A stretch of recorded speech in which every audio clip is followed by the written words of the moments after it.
Salut, bonsoir, bonjour, bienvenue tout le monde dans ce nouvel épisode de Indispensable, le podcast qui revient sur le meilleur des comics ou pas. Vous commencez à connaître maintenant le principe de l'émission.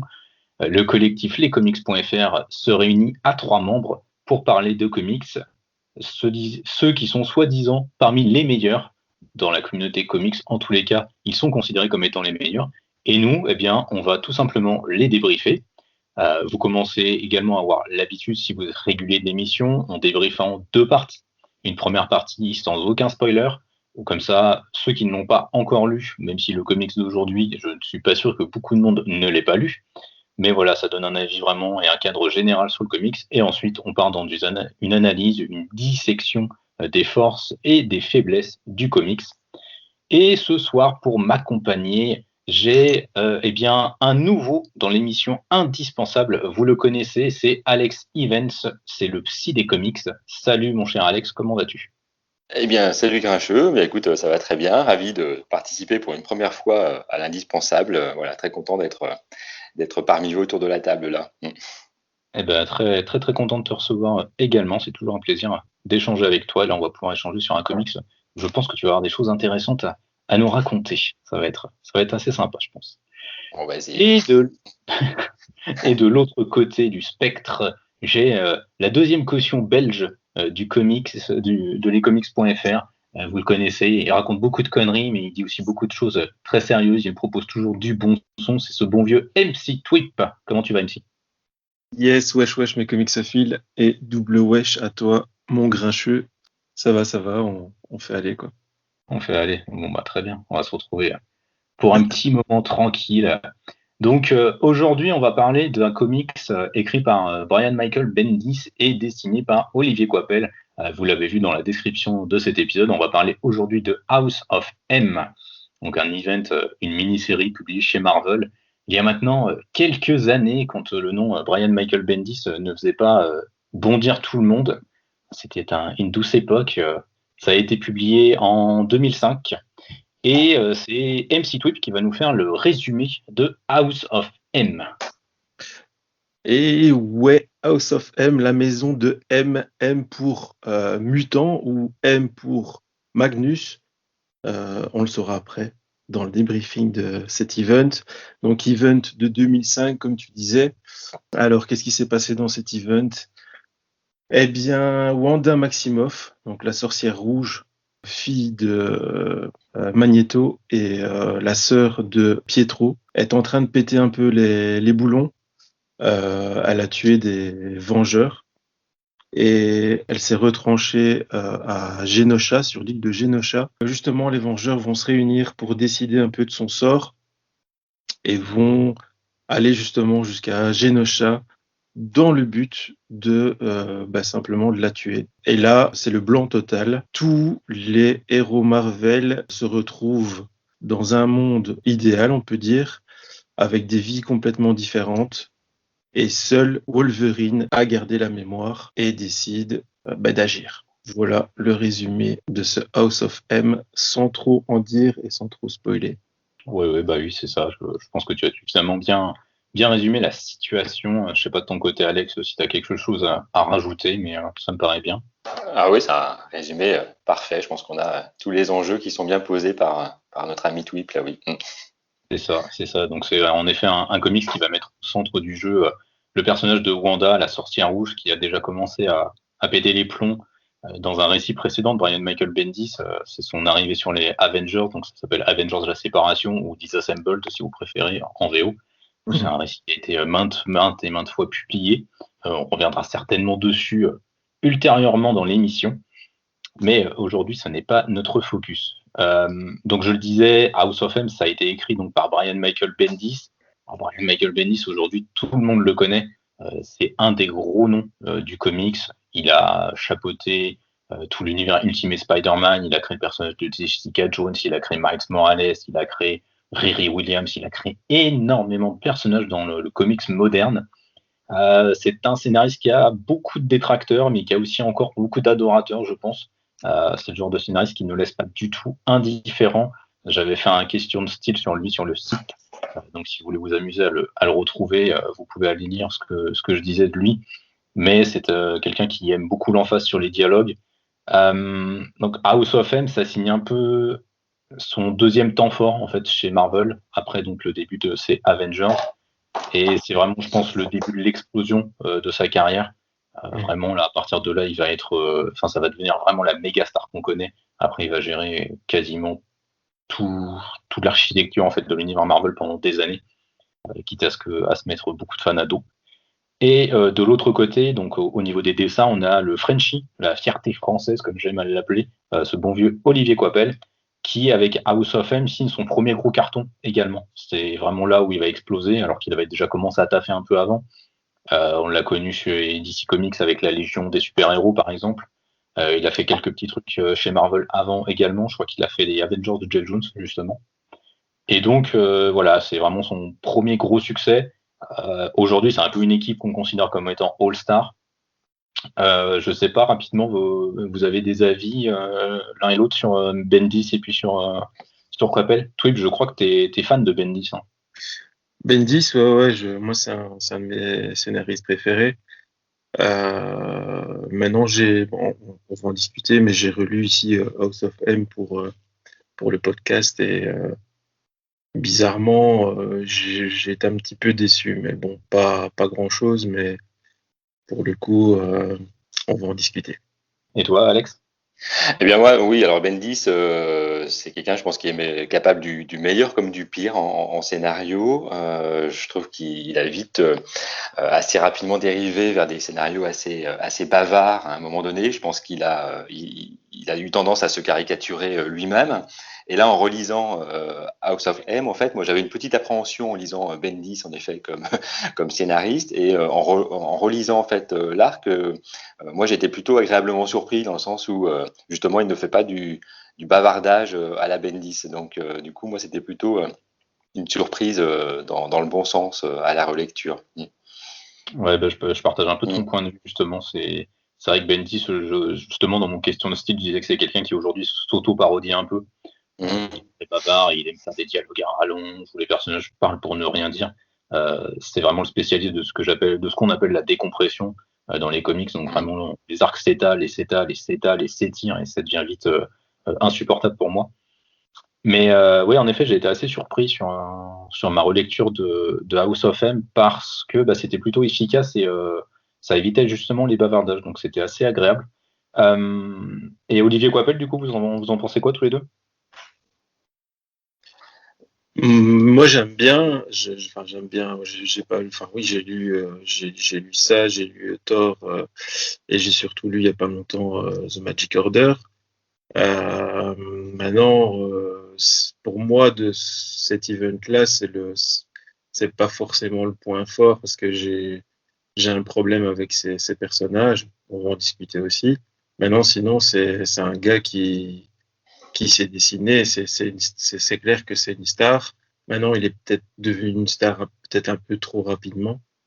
Euh, donc voilà. Mais sinon, ouais, c'est un gars qui sait faire le taf, quoi. Ok.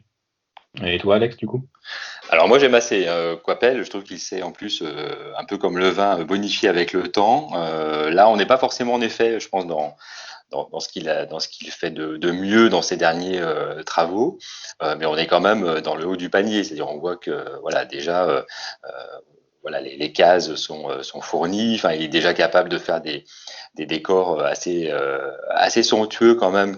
Et moi à la relecture je revoyais des planches d'Asgard lorsqu'il a dessiné Thor et on sent déjà qu'il est capable de faire comme ça des décors assez majestueux qui sont plutôt agréables à l'œil.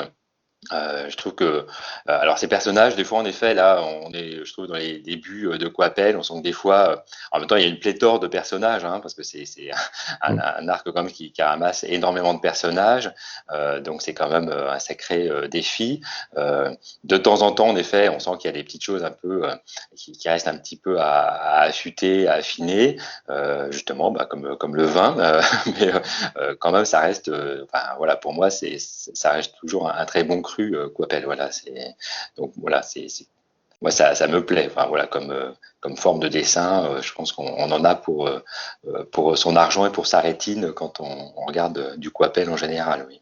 Ouais, je suis assez d'accord. Je trouve que quand même, on a de quoi faire. C'est en effet pas son travail le plus éclatant, mais en même temps, c'est le premier travail majeur sur lequel il est. Je pense qu'il avait une pression, de pauvre bonhomme. Ça devait pas être facile à gérer non plus de son côté. Alex, tu vas nous donner du coup ton avis sur House of M. Et puis, on aime bien faire du coup dans Indispensable le contexte dans lequel tu as découvert House of M.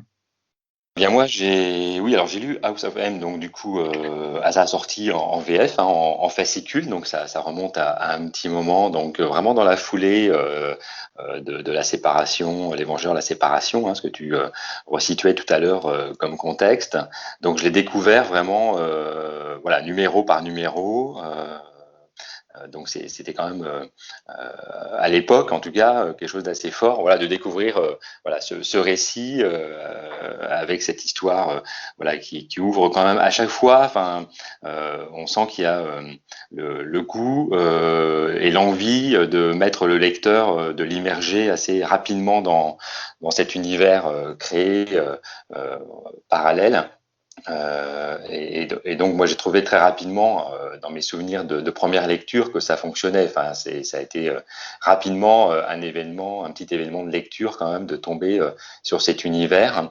Voilà de 8 épisodes qui étaient sortis je pense à l'école à l'époque pardon en 4 fascicules, il me semble, qui devait rassembler 2 épisodes chacun. Donc c'était déjà un plaisir à lire. Et en effet, c'était les débuts, comme je disais un peu tout à l'heure, de Bendis. Donc, il y avait déjà en même temps, je trouvais, le fait de s'attarder sur quasiment chacun des personnages, ou en tout cas les personnages principaux, ont chacun leur moment de gloire, on va dire, en tout cas de coup de projecteur, ce qui n'est pas chose aisée avec autant de personnages. Et ça, Bendis, à l'époque, arrivait à faire ça plutôt bien. Et puis en effet, oui, pour resituer le contexte et pour faire le lien avec ce qu'on disait tout à l'heure, c'était quand même la découverte des dessins de Coipel, et ça, forcément, déjà, ça balançait pas mal à l'époque. Comme découverte sur les planches qu'il était capable de rendre comme ça. Donc ça, c'était en effet voilà, quand même un moment de découverte. Et je trouvais qu'à la fin de chaque épisode, il y avait quand même un rebondissement, quelque chose qui nous tenait en haleine pour lire la suite. Et on le retrouve, je trouve, à la relecture, là, quand je l'ai relu en deluxe là, en l'occasion donc tout relié. On retrouve à chaque fois, je trouve à la fin de chaque épisode quelque chose qui fait rebondissement quand même et qui tient, qui donne envie de tourner les pages. Donc on voit que tout ça c'est quand même plutôt bien ficelé et pour l'époque et je trouve que ça n'a pas mal vieilli en fait. Ça se relit avec plaisir. Voilà, le scénario se tient toujours. Je trouve que c'est mené tambour battant, il y a 8 épisodes, c'est bien ramassé, il y a, comme tu le dis, il y a un bon rythme. Et je trouve que voilà, cette capacité en même temps de faire des focus sur des personnages tout en ayant une trame générale qui nous emmène quand même dans un univers qui est construit de toutes pièces à ce moment-là, tout en ayant des focus sur certains personnages, sur les motivations des personnages, ce qui n'est pas une chose évidente forcément à mener. Et on voit des focus parfois en effet sur voilà, comment Spider-Man lui vit ce moment dans cette réalité. On le voit parfois dans un moment de crise existentielle dans cette réalité. On voit les motivations de chaque personnage. On voit, comme le disait Twip tout à l'heure, puisque seul Logan, Wolverine, a gardé ses souvenirs, on voit l'effet que ça produit comme dilemme de se dire, voilà, puisqu'il a gardé ses souvenirs d'une autre réalité, est-ce qu'il est tenu de révéler aux autres que leur réalité est non pas est une illusion ou est-ce qu'il doit se taire. Enfin voilà, des exemples comme ça où on voit que les personnages sont face à un dilemme ou en tout cas face à une crise quand même un peu existentielle. Et même si l'action n'est pas en reste, il y a quand même ces petits temps d'arrêt sur les personnages qui est quand même plutôt bien articulé à l'action. Ok. Et toi, Twip, du coup, tu disais que tu avais été un peu déçu à la relecture, c'est ça? Moi, en fait, je l'ai pas lu en 2005. En 2005, je lisais New Avengers des Finch, justement, et Coppel, je pense qu'il a peut-être fait des petits passages, je pense. C'était vraiment pour rattraper mon retard. J'ai acheté ça Donc moi j'ai lu ça en janvier 2012, selon la date du bouquin. Ouais, j'ai pas plus kiffé que ça, quoi. En fait, ici, je pense que j'ai plus kiffé à la relecture, donc maintenant ici, que Mhm. peut-être quand je l'ai lu la première fois, quoi. Il y a des erreurs chez Bendis et chez Coppel, il y a des trucs qui me dérangent un peu. Maintenant, voilà, c'est du beau boulot, quoi. C'est du bon travail, mais ah ouais. C'est, je peux pas l'expliquer maintenant, mais tu, c'est, tu te c'est gardes pour la partie dommage. spoil. Il y a du suspense. Ouais, ouais, c'est ça, c'est ça. À part dire que Coppel, moi je trouve qu'il y a un problème avec ses visages et ses yeux, les yeux des personnages et surtout les visages des personnages qui se ressemblent vraiment très fort de temps en temps. Et je trouve qu'il a fait un peu du Liefeld sur Captain America en plus, c'est flagrant. Donc des fois c'est un peu dommage, quoi. Mais c'est pour le côté grincheux de la vidéo. Ça va être la caution grincheuse ce soir, donc. Ouais, ce soir c'est moi qui est vénère. C'est toi qui es vénère. Ouais, parce que c'est vrai que moi, du coup, j'appréhendais pas mal ma relecture. Bah, House of M, je crois que ça va être la troisième fois là, que je le lisais. Parce que du coup, je l'avais acheté dans le même format que toi, Twip, en select, quand il était ressorti comme ça, pour tout le monde en Mhm. parlait. Donc, je me disais, bah écoute, pourquoi pas, je vais tester, on va bien voir. J'avais lu Civil War, j'avais bien kiffé.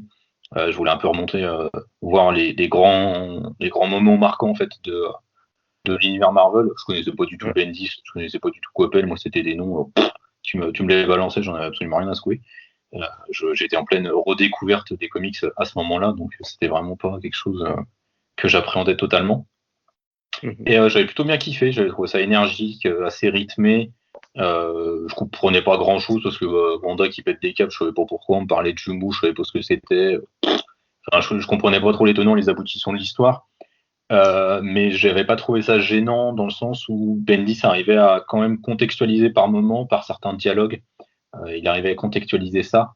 Je trouve qu'il arrivait bien à le mettre en œuvre.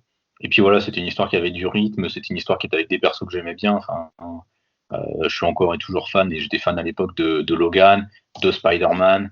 Voilà, c'est des personnages que j'aimais bien. Et là, c'est vrai que plus tu le relis, je trouve, plus tu te rends compte qu'il y a des personnages un peu secondaires qui sont mis en avant. Donc c'est un truc qui est assez cool, je trouve. Moi, Mhm. ça me plaît plutôt pas mal. Et c'est vrai que c'est pas, enfin voilà, aujourd'hui, c'est pas un récit que je trouve ouf en termes de qualité, mais c'est un récit qui est sympa. Il est bien rythmé. Je trouve que Bendis, c'est du coup, comme on le disait tout à l'heure, pas encore dans ses errements. Son style est encore efficace, il est très généreux dans son rythme d'action, mais il y a aussi un bon focus sur la psychologie des personnages.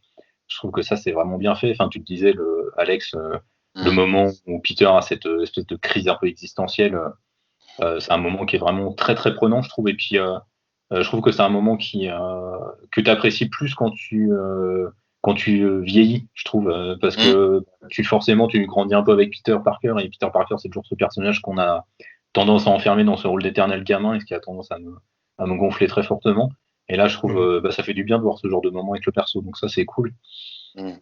Voilà, House of M, donc le récit en tant que tel, je l'aime bien. C'est juste au fur et à mesure en fait de mes relectures et au fur et à mesure que je connais et que je connais des techniques commerciales, narratives, événementielles de Marvel, je vois un peu toutes les ficelles. C'est un peu dommage. Et puis surtout la gestion des conséquences de House of M, pour moi, ça a été une catastrophe ambulante, pas permise. Donc on reviendra dessus un peu dans la partie spoiler, mais voilà, c'est pas House of M qui me dérange en tant que tel, c'est tout ce qui a été fait à côté, après, qui me fait profondément chier, mais c'est pas de la faute du récit en tant que tel. Donc, je peux pas blâmer le récit pour ça.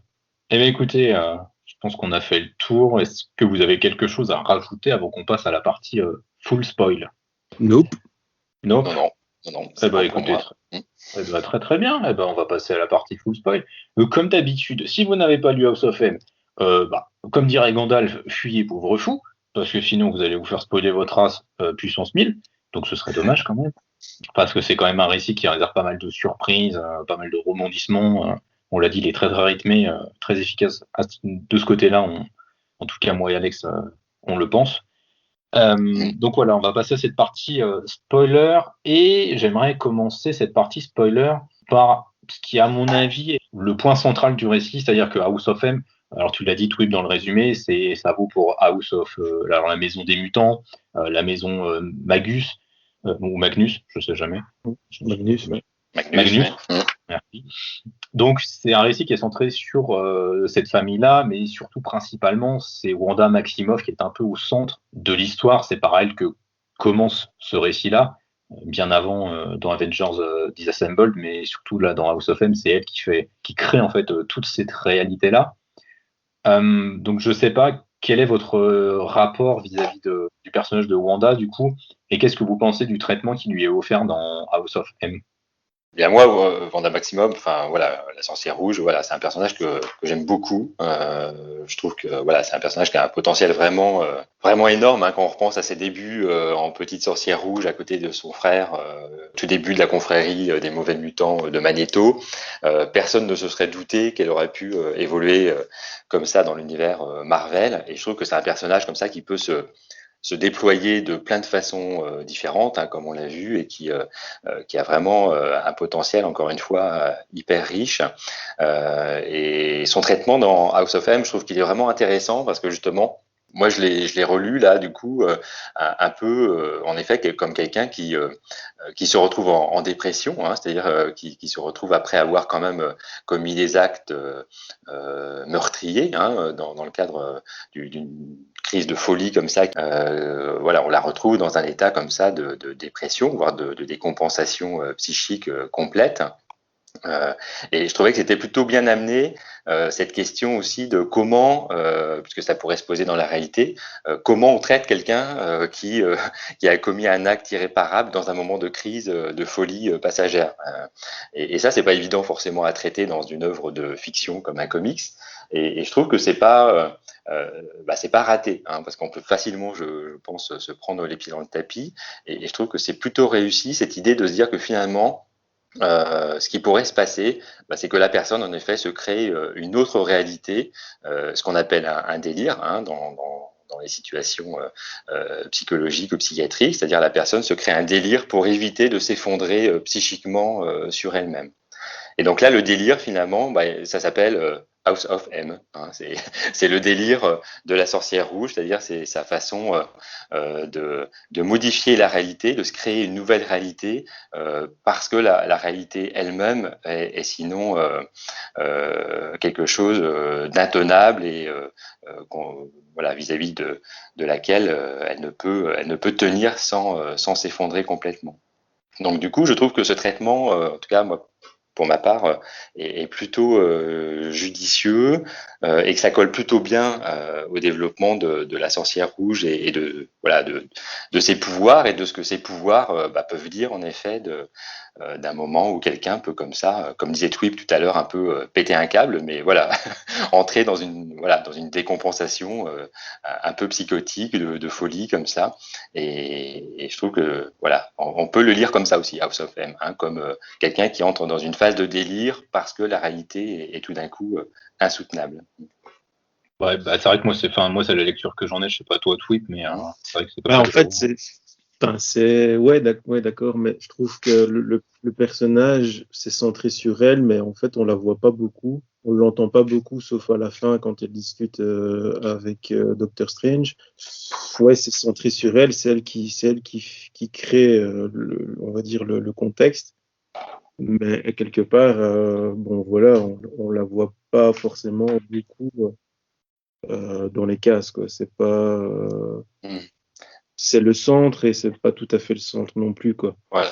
Oui, et c'est pour ça que je peux dire que en fait, je trouve que voilà, ce que tu dis, Twip, ça va tout à fait dans ce que j'évoquais d'un délire. C'est-à-dire que quand quelqu'un se met à délirer, on n'entend plus la personne, on entend ses hallucinations, les voix qu'elle entend, les hallucinations visuelles, etc. C'est-à-dire que je trouve que ton propos, en fait, donne un peu d'eau à mon moulin, dans le sens où en effet, un délire, c'est ça. On n'entend plus la personne, on la voit plus, on la perd un peu de vue, parce qu'en fait, tout ce qu'elle raconte, c'est son délire, c'est son hallucination, mais ce n'est plus elle en tant que telle. Hein. Et des fois, pour sortir d'une phase comme ça un petit peu délirante, il faut aller rechercher la personne qui est derrière. Et donc, oui, ce que tu décris, je trouve que voilà, tu parles aussi finalement très bien de ce que peut être une phase un peu délirante. Hein. On n'entend plus, comme tu le dis très bien, on ne voit plus la personne et on ne l'entend plus dans les cases.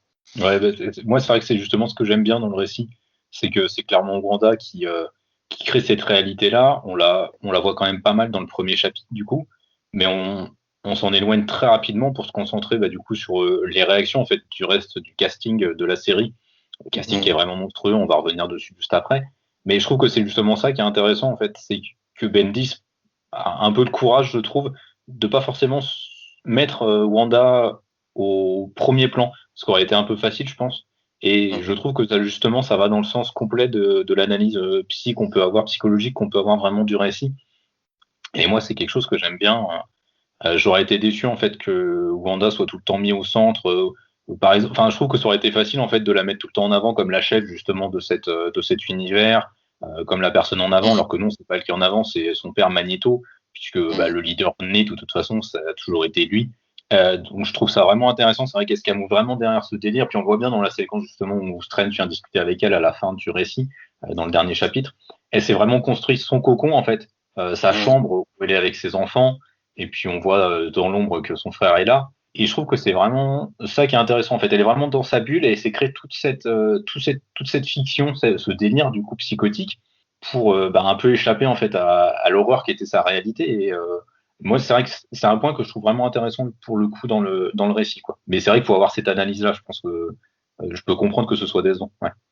Après, quand tu parles de Cocon, justement, et de Wanda, après, je présume, enfin, je pense que tu as choisi ce comics peut-être pour l'actualité autour d'elle, justement, et de la série Wanda et Vision. Enfin, après, je me trompe peut-être, hein, mais je sais pas. Ah bah non, tu ne te trompes pas, tu ne te trompes pas. Ok. Je connais tes plans. Je connais tes plans machiavéliques. Et je me suis dit, en fait, en lisant ça, pour moi, la série, elle va se terminer comme ça, quoi.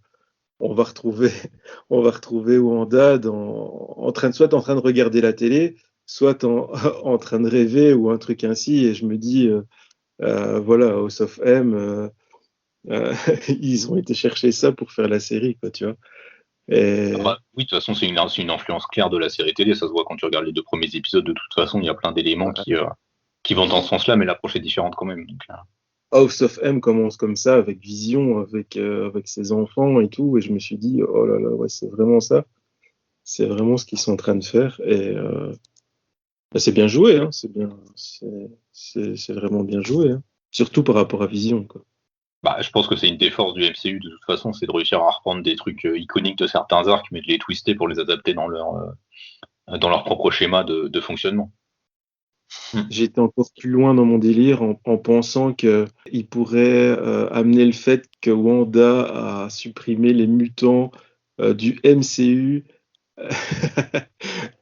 Tu vois ce que je veux dire? Bon, on est dans la partie spoil, donc plus de mutants à une époque, et c'est pour ça qu'en fait les mutants du MCU n'existaient pas jusqu'au rachat de la Fox, quoi, tu vois. Oh là là, ils vont nous faire un No More Mutants à l'envers. À l'envers, c'est ça, voilà. More Mutants, voilà. Je le vois arriver aussi, quoi. Ça pourrait être drôle, mais oui, ça pourrait être une analyse. En effet, il faudra voir où la série va arriver du coup, mais ouais, ce serait intéressant. Après, il y a quand même un élément qui est important dans le comics qu'on n'a pas, enfin qui est important. Oui, je trouve quand même qu'il est important qu'on n'aura pas dans la série télé. C'est le personnage de Pietro. Le personnage de Pietro, alors aujourd'hui dans les comics, quand on lit l'histoire des comics et tout, on a tendance à rejeter toute la responsabilité sur la gueule de Wanda. Je trouve quand même qu'il y a une sacrée petite pute derrière. Il s'appelle Pietro Maximoff et il est quand même pas mal dans son genre. En lisant le récit, j'étais vraiment choqué parce que je me suis dit, mais c'est vraiment un enfoiré le mec, quoi. C'est un manipulateur de première, quoi. Ouais, mais il a le souci de préserver sa sœur. Enfin, c'est ce qu'il a.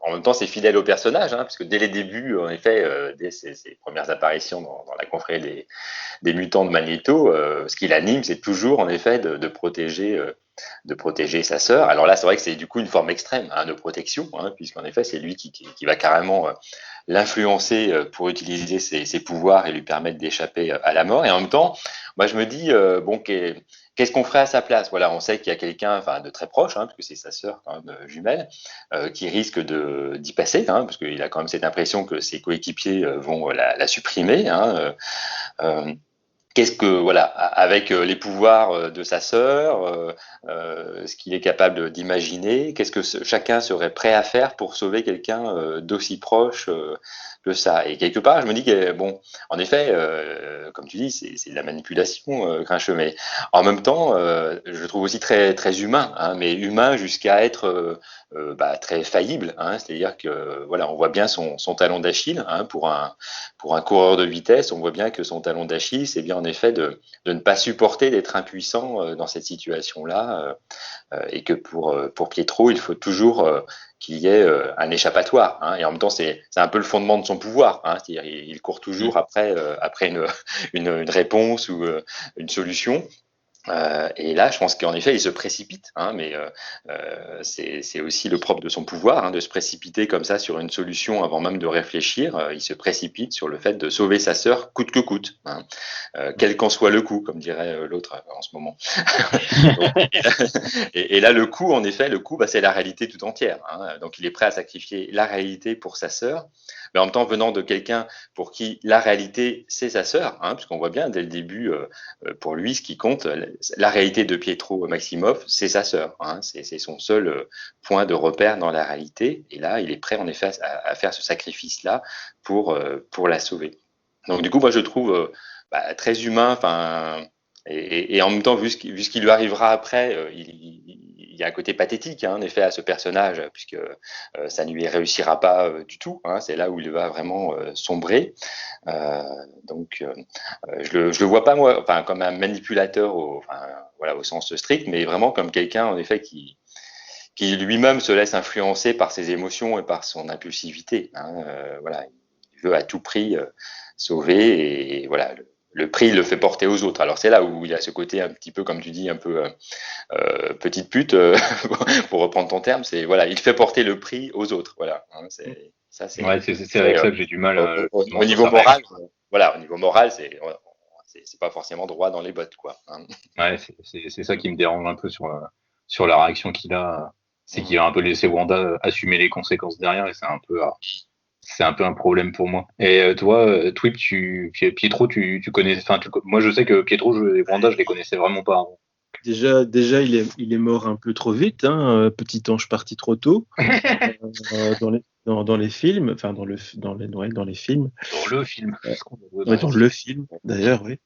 Non, moi, j'ai jamais compris, c'est la sous-exploitation de ce personnage.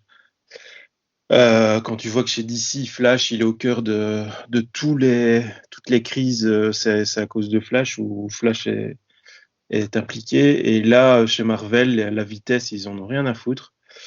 Voilà quoi, ils ont jamais exploité le gars alors qu'il aurait pu, alors que la Fox dans les films, en parlant pas comics, mais la Fox l'a super bien utilisé quoi. Voilà. Après, ouais, vraiment dans le comics, ouais, bon après c'est le fils de son père, tu vois, c'est pas que t'es étonné que c'est une crapule aussi quoi, tu vois. À la limite, Wanda, elle est encore sympa, elle est gentille. Voilà, moi j'ai trouvé que c'était le fils de son père et que voilà, mais de toute façon comme Anto l'a dit, voilà, il le fait pour sa famille, il le fait pour sa sœur. Et c'est un peu le thème aussi du comics, c'est qu'est-ce qu'on est prêt à faire pour avoir une vie quasiment parfaite.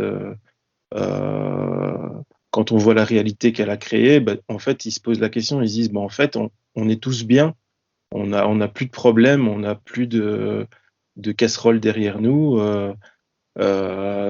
Spider-Man, Peter Parker, il est avec Gwen, il y a encore Oncle Ben, il a un enfant, il est hyper bien.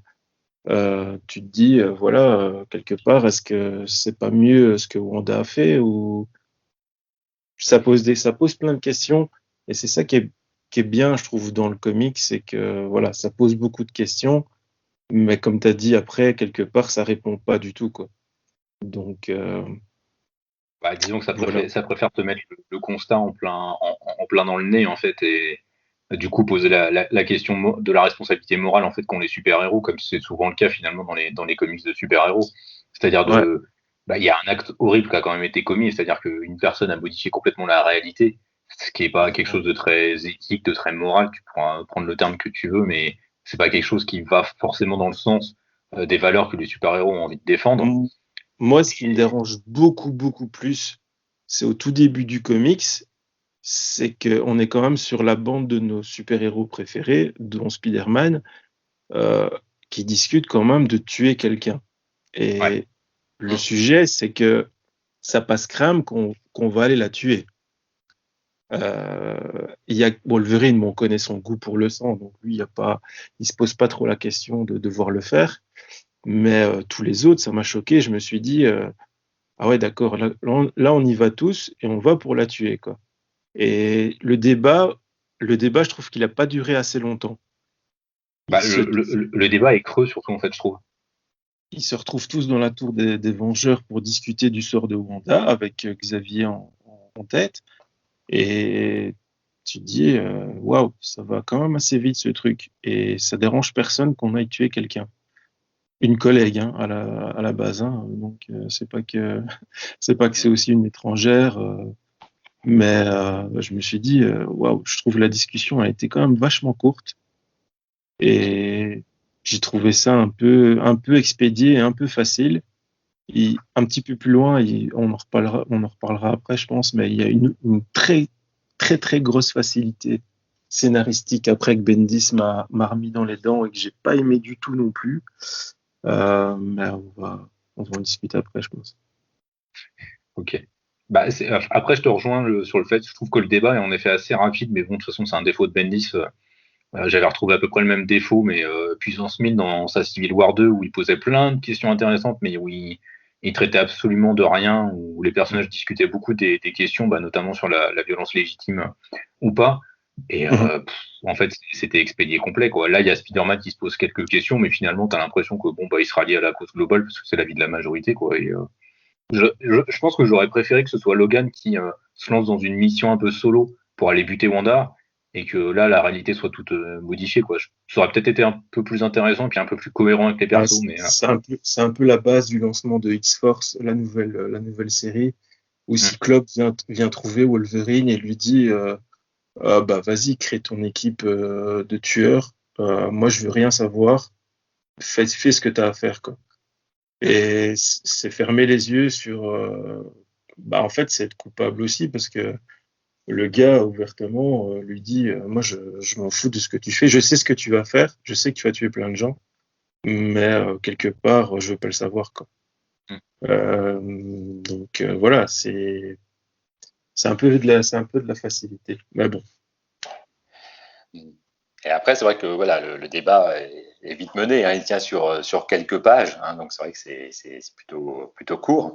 En même temps, voilà, on voit, alors c'est fait très rapidement, un peu à la serpe, hein, mais on voit rapidement les antagonismes quand même entre Captain America qui lui part du principe que de toute façon il y aura toujours une autre solution que celle-là. Et là, il apparaît comme le seul garant un peu moral ici.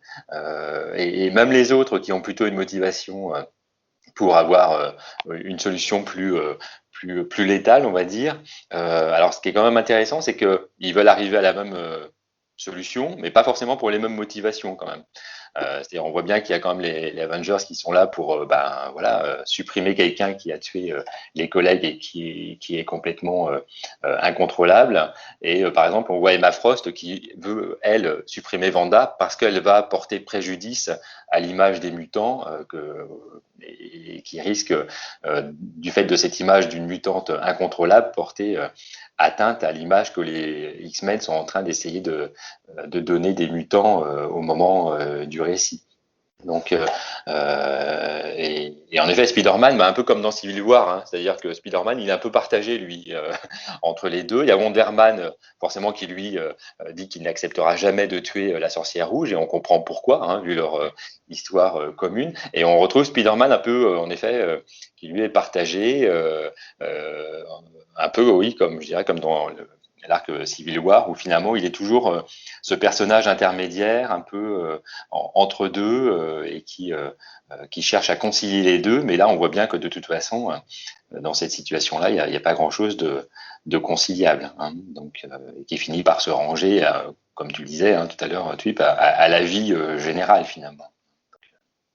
Ouais, bah, c'est un peu le problème. Je pense que dans cette solution, de toute façon, il n'y a pas d'idéal de toute façon à Voilà, envisager. c'est ça. Mmh. Ils sont face à une situation qui est de toute façon impossible. Donc voilà, c'est vrai qu'après on peut quand même trouver que Bendis va un peu vite en besogne et prend pas forcément le temps de poser les choses.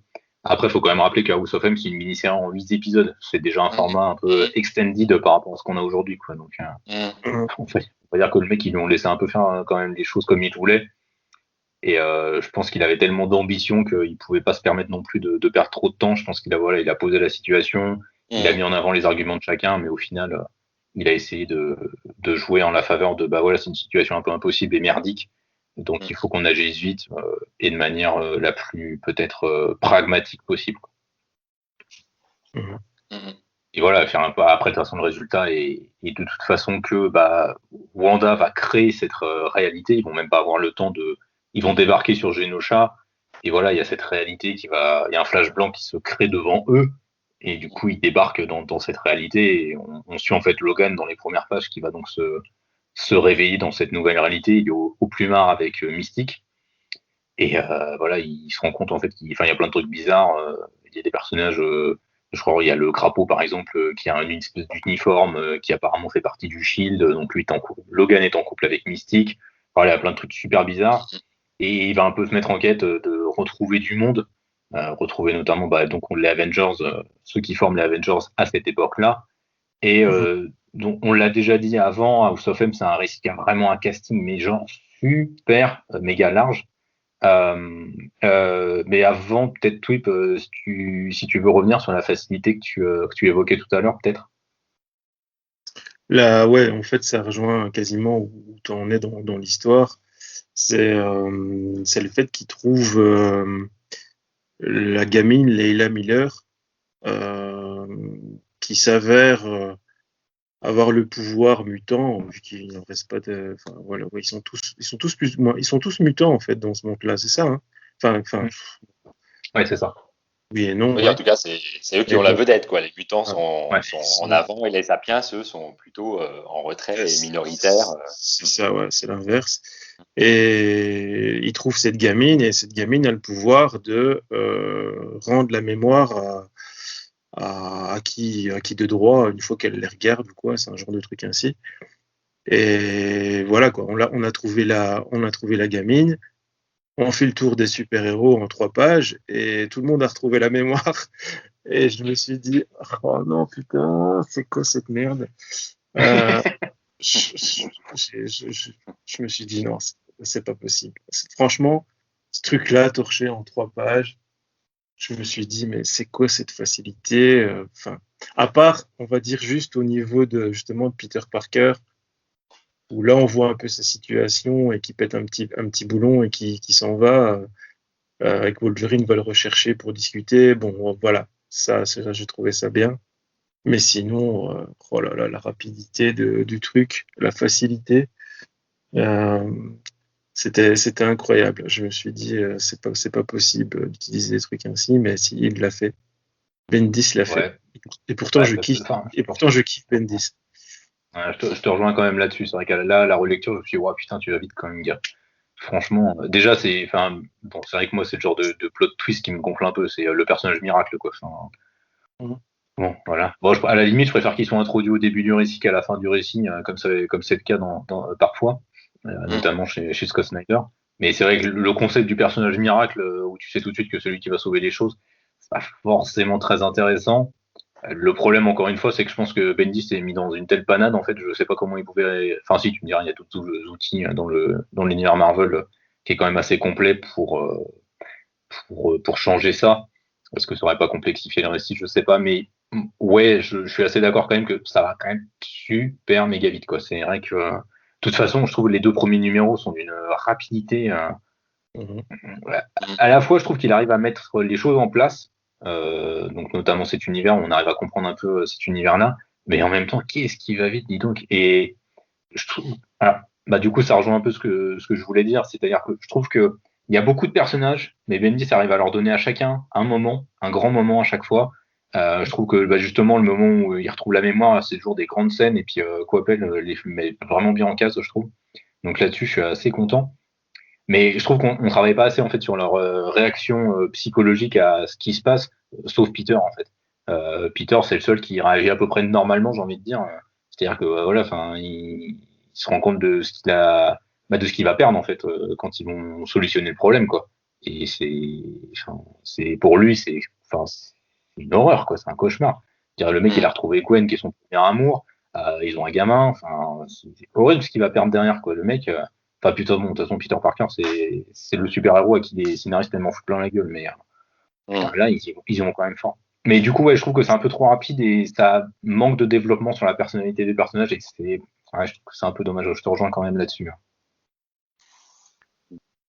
Alors après, c'est vrai qu'il y avait des numéros spéciaux qui étaient sortis sur des personnages Ouais. au-delà de voilà, Ouais. des 8 numéros House of M, et notamment pour Spider-Man, il y a en effet le Spider-Man House of M qui était sorti.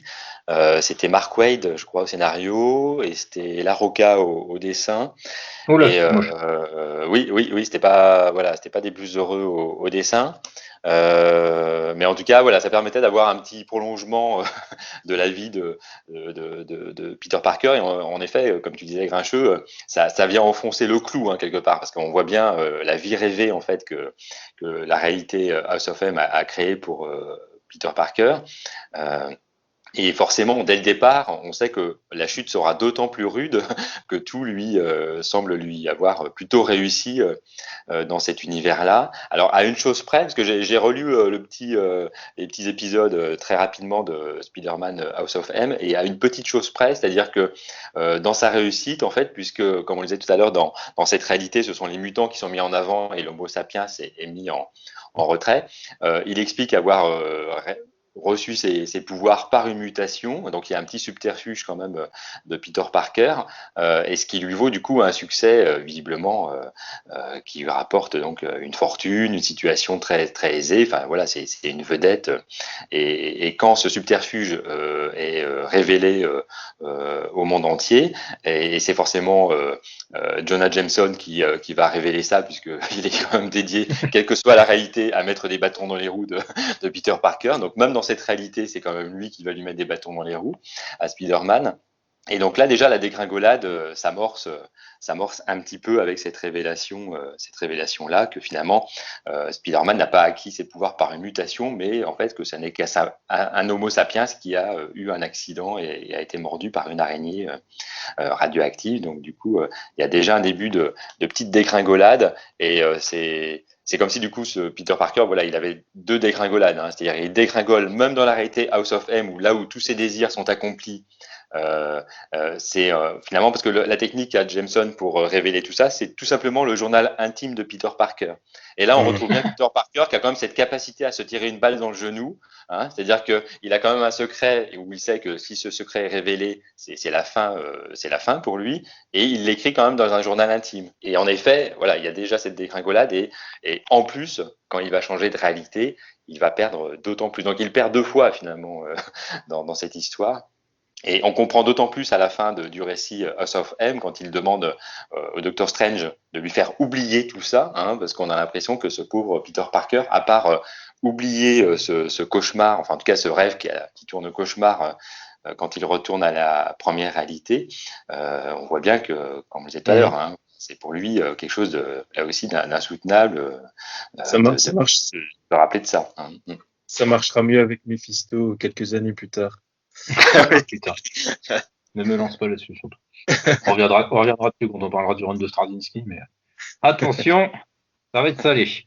Je vous Ouais. préviens déjà. Mais ouais, enfin, Ouais, c'est toujours c'est quand même intéressant ce qu'ils ont essayé de faire avec Peter Parker, parce qu'ils essaient quand même de garder la moelle du personnage, c'est-à-dire qu'il peut pas, il peut pas y arriver quelque chose de 100% parfait, faut toujours qu'il y ait une couille dans le pâté, quoi. Mais après, du coup, ouais, le casting, vous trouvez que c'est quand même réussi, au niveau de la gestion, tous les cas des personnages? Ouais, enfin, moi, je trouve déjà, enfin, je trouve enfin, j'ai pas relu, mais je pense que House of M, par exemple, c'est mieux foutu qu'un Avengers versus X-Men, quoi. Oui, bah oui. C'est un event bien après, mais voilà, je pense que c'est mieux introduit, même si c'est plus axé mutant qu'Avengers.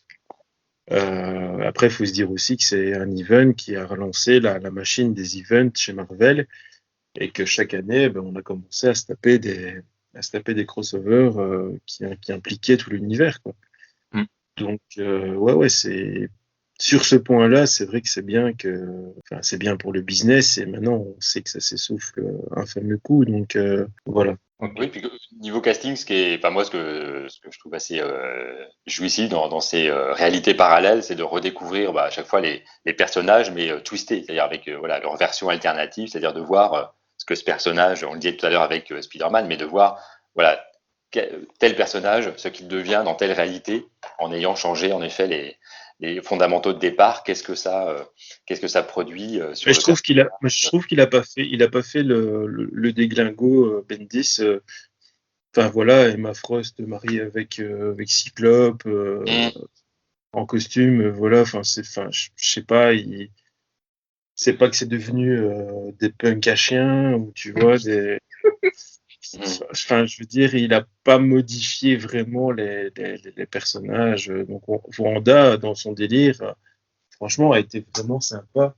Oui, parce que le principe de son délire, c'est en effet de donner visiblement à chacun ce qu'il souhaite. Donc en effet, c'est une lecture un peu particulière où on se dit alors finalement leurs désirs les plus enfouis, c'était ce qui leur arrive là dans cette réalité, c'était leurs désirs les plus secrets, les plus marquants. Et en effet, des fois, on pourrait se dire, bon, visiblement, ils ne souhaitaient que ça. Bon, c'est pas, voilà, ça pourrait, ils auraient pu souhaiter finalement des changements plus massifs, plus importants dans leur vie. Et bon, certains, en effet, sont restent assez proches de la réalité. Hein, en effet, voilà, c'est juste que le couple Cyclope et Emma Frost, en effet, comme tu disais, sont mariés. Donc là, il n'y a pas de gros changements.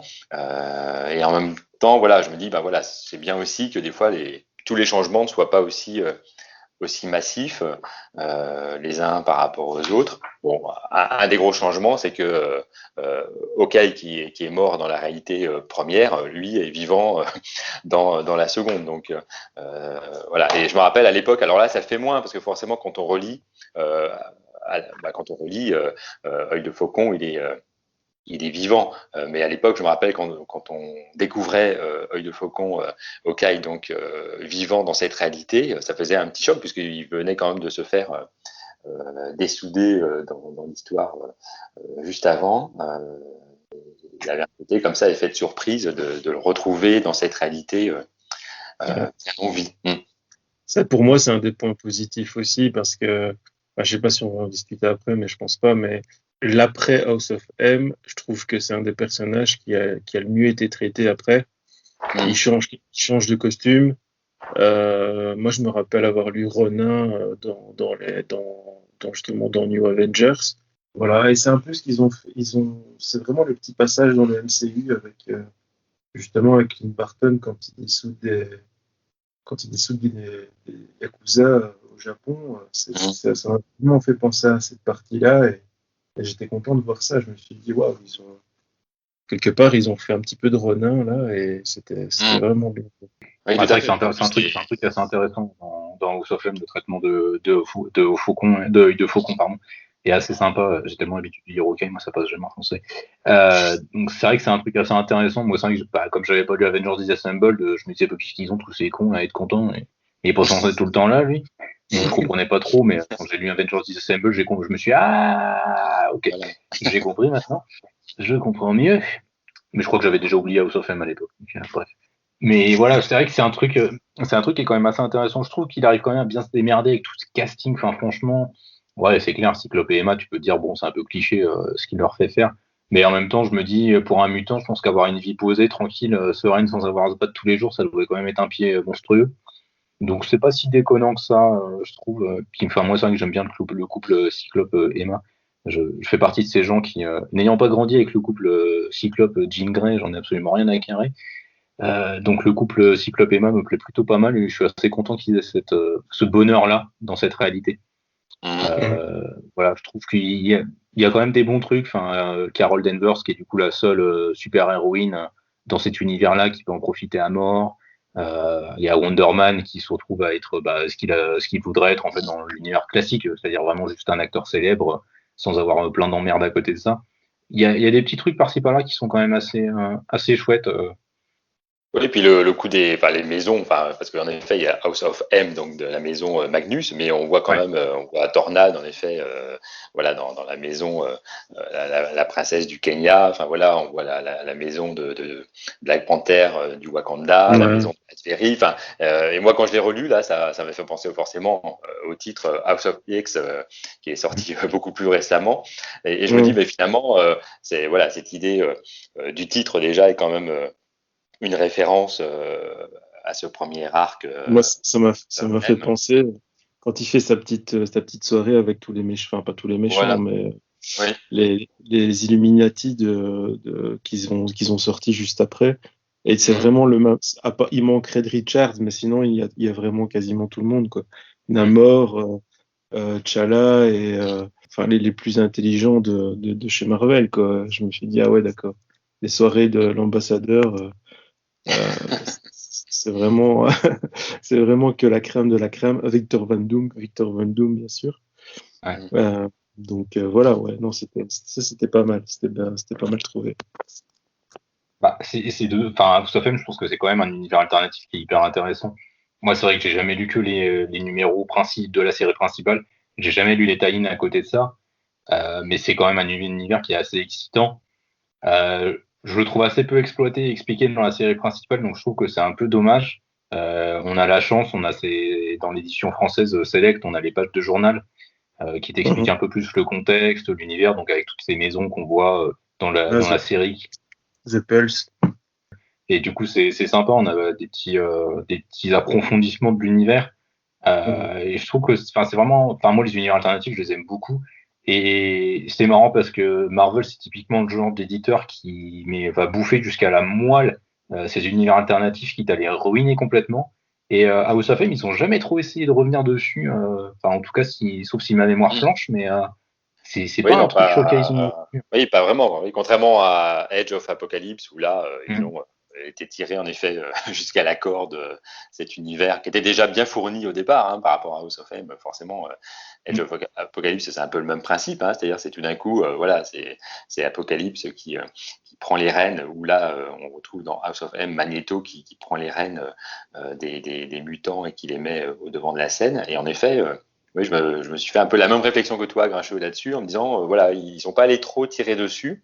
Et après, dans un deuxième temps, je me suis dit, mais finalement, est-ce que House of X, en même temps, c'est pas du House of M déguisé, c'est-à-dire dans le sens où finalement, on retrouve un peu les mêmes données. Les mutants, ça y est, ont décidé que maintenant, le monde leur appartenait, que c'était fini maintenant de se faire tabasser, massacrer, détester et prendre les coups pour rien. Et maintenant, ils s'installent comme une vraie maison, une nation, comme la prochaine étape d'évolution. C'est ce que House of M pose, en disant voilà, c'est la prochaine étape d'évolution. Donc les sapiens sont en retrait, ils acceptent un peu leur sort. À un moment donné, il y a une conversation d'ailleurs, je sais plus entre deux personnages, mais je crois que c'est Hank Pym à un moment donné et le fauve, où le fauve, voilà, dit à Hank Pym, voilà, oui, il se met à sa place, que d'accepter d'être un peu le dinosaure qui va disparaître derrière la météorite mutante, c'est pas une place très très confortable, mais on le sent résigné. Bon, voilà, c'est la prochaine étape, c'est comme ça que ça doit se passer. Et je me dis que House of X finalement, et puis la suite, c'est un petit peu ça reprend un peu les tenants et aboutissants de House of M en mettant les mutants comme ça dans une position cette fois-ci non plus de faiblesse et passive, mais de prise de pouvoir, de prise de force, même sur le plan politique. Donc je me dis que voilà, même sans y être retourné, Voilà, ils y sont quand même retournés peut-être de façon un peu différente. En tout cas, Hickman est allé chercher de ce côté-là pour refonder un petit peu les mutants. Je trouve que ça, à la relecture, je trouve que l'inspiration, elle est assez flagrante en tout cas. Et du coup, toi, t'as lu les tie toi, Alex? Alors moi, à l'époque, j'en ai lu quelques-uns. Alors j'ai retrouvé celui de Spider-Man dont je parlais tout à l'heure, qui était au-delà des dessins de la Roca, qui n'étaient pas forcément des plus fameux, mais en tout cas qui était intéressant pour ce que je disais tout à l'heure de Spider-Man. J'en ai retrouvé un de Hulk. Alors lui, qui est par contre pas hyper intéressant, mais en même temps, en le relisant très rapidement, je me suis dit, mais en fait, oui, dans l'histoire, quand même, Hulk n'apparaît pas. C'est-à-dire, c'est quand même un sapiens qui est quand même qui pèse, on peut dire comme ça. Et en effet, je me suis dit, au moment où j'ai retrouvé ce tie-in sur Hulk, je me suis dit, tiens, en effet, dans l'histoire, je me suis pas demandé à un moment donné que fabriquait Hulk dans ce monde-là, où était-il passé. Il aurait pu quand même compter, puisqu'on voit quand même d'autres sapiens qui sont là et qui comptent un peu. Voilà, Spider-Man, je parlais de Hank Pym tout à l'heure, et puis on voit bien la rébellion avec Hawkeye, Luke Cage, etc., qui s'organisent. Je me dis, voilà, s'ils avaient eu un Hulk, comme disait Tony Stark dans les Avengers, dans le film, ça aurait pu peser. Et en fait, voilà, dans ce tie-in, ça explique pourquoi finalement on ne retrouve pas Hulk dans la série principale et comment Magneto parvient à écarter Hulk de la scène principale dans une forme, alors sans rentrer dans le détail de l'histoire, mais en tout cas dans une forme d'exil en tout cas. Et finalement, Hulk est souvent voué à l'exil quand il encombre un peu trop. Donc là, c'est un peu le même procédé où Hulk, voilà, il lui accorde, il me semble dans mon souvenir, une terre rien qu'à lui. Et comme ça, il peut y faire ce qu'il veut. Donc c'est une sorte de deal qu'il fait avec Bruce Banner pour finalement que chacun soit, comme on le dit maintenant, gagnant-gagnant, même si finalement c'est surtout Magneto qui en sort gagnant de cette histoire-là. Alors après le rythme, c'est vrai qu'on est déjà revenu un peu dessus en disant que voilà, on le trouvait un peu frénétique, qui se posait pas forcément assez. Je sais pas si vous aviez vous des choses à rajouter. Je pense qu'on en a déjà pas mal parlé, je pense. Donc, Moi, c'est juste le fait que j'ai trouvé la première moitié quand même, enfin, pas assez lente, mais on parlait un peu de la rapidité scénaristique, mais quand même un peu lente jusqu'à la moitié. Et après, la deuxième moitié, là, l'action, elle y va vraiment crescendo, je trouve, jusqu'à la fin. Ça, c'était plutôt pas mal, à part qu'il faut attendre une bonne moitié pour avoir des splashes, vraiment des superbes double pages. c'est paradoxal parce que je trouve que à la fois la mise en place est lente parce qu'il prend le temps de poser les choses avec quand même pas mal de dialogue. Enfin, il y a ce débat dans la tour des Avengers. Il y a l'arrivée à Genosha. Il y a la découverte par Logan du Nouveau Monde et puis cette recherche des différents personnages qui vont l'intéresser pour pouvoir mettre à plat ce règne des mutants, des Maximoff plutôt. Et autant je trouve ça, en fait, ouais, non, je trouve pas ça lent en fait. Ça peut être lent en fait je pense qu'à lire en single issue, ça devait être peut-être un peu lent, mais enfin, je trouve quand même que ça va assez bien au niveau du rythme. Je trouve ça assez rythmé. Et ouais, non, je trouve pas ça déconnant. Je trouve même au contraire que ça va parfois un peu trop vite, moi. Donc, et je trouve même que la fin, ça part vraiment, mais enfin, c'est-à-dire que le mec, il est passé de la troisième à la sixième, mais direct, quoi. Enfin, t'as Oui. pas le temps d'attendre, quoi. Enfin, franchement, je trouve qu'on se prend trop d'informations à la fin, c'est un peu saoulant, quoi. Oui, parce qu'au début, c'est vrai qu'en effet, il y a comme tu dis, il y a la mise en place, mais en même temps, il y a un côté, je trouve, quand même assez haletant dans le sens où à chaque fin de numéro, il y a quand même, voilà, un cliffhanger qui nous raccroche à la suite. Enfin, et je trouve que ça participe bien du rythme quand même global, même si en effet il y a bien les deux parties, comme disait Twip, c'est-à-dire la mise en place et ensuite on bascule vraiment en gros dans la résolution de l'affaire. Et là, ça tape un peu plus dans le dur. Mais je trouve qu'il y a un bon équilibre entre voilà cette phase de mise en place, parce qu'en même temps, si on était tout de suite dans l'action, ça n'aurait guère d'intérêt. Si on était que dans de la mise en place, je pense que c'est ce que Bendis fera plus tard. C'est-à-dire on n'a que de la mise en place. Voilà. Et là, je trouve qu'on a plutôt quelque chose qui est plutôt bien équilibré entre la mise en place de l'histoire dans un premier temps avec quand même des révélations qui sont fournies progressivement. Et puis, au bout d'un moment, en effet, ça accélère. Et là, on sent que la résolution de l'action et de l'affaire de l'histoire se précipite ensuite pour tout le monde, là, oui. Ouais. Et justement, c'est vrai qu'on parle pas mal quand même de l'action, du rythme et tout ça. On peut parler des dessins d'Olivier Coipel. Tu disais tout à l'heure que tu avais du mal avec les visages, je crois, de Coipel et puis avec quelques problèmes, quelques petits défauts qu'il a, c'est ça? Ouais, moi j'ai trouvé. Enfin, après, c'est des très beaux dessins, hein, je dis pas. Quand tu revois justement les enchaînements de double page qu'il fait à la fin, quand tu as beaucoup de personnages et tout, je sais que c'est très compliqué. Moi, c'est plus au début, en fait, je pense, où, à mon avis, il a commencé à prendre le pas sur tous les personnages en avançant dans le récit et je pense qu'il s'améliore vraiment. Mais au début, enfin, moi j'ai un problème avec ces visages carrés, là, avec ces mâchoires, avec les yeux des personnages qui se ressemblent un peu beaucoup. Et je trouvais que, on le voit pas trop, mais sur Captain America, il avait fait un peu du Liefeld de grande époque, grand torse de Captain America, justement. Et ça m'avait un peu dérangé, quoi.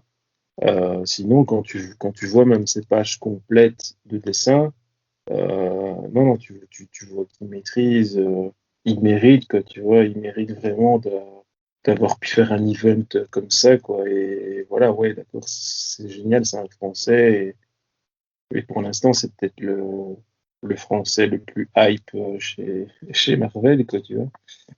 Et ça, c'est bien, mais je sais pas, un petit côté surcoté du gars. Je sais pas pourquoi. Ah, c'est comme moi avec Sean Murphy, quoi, ça me parle pas. Ah, Le mec. ouais, d'accord, ok. Je crois qu'on m'appelle. Attends, Il va y avoir un tunnel bientôt. Il va y avoir un tunnel. Bip, On a bip. perdu tout. Non, dommage. Perte de Il ne pourra pas signal. dire du bien de Sean Gordon Murphy. C'est dommage. Ça a coupé, chérie. Voilà, Tweep est dans une réalité parallèle. Et donc, un House of M, Ah, Sauf House of Murphy. c'est un coup de bonda, ça encore. Ouais, moi c'est vrai que j'aime bien Coppel. Je trouve quand même qu'il a.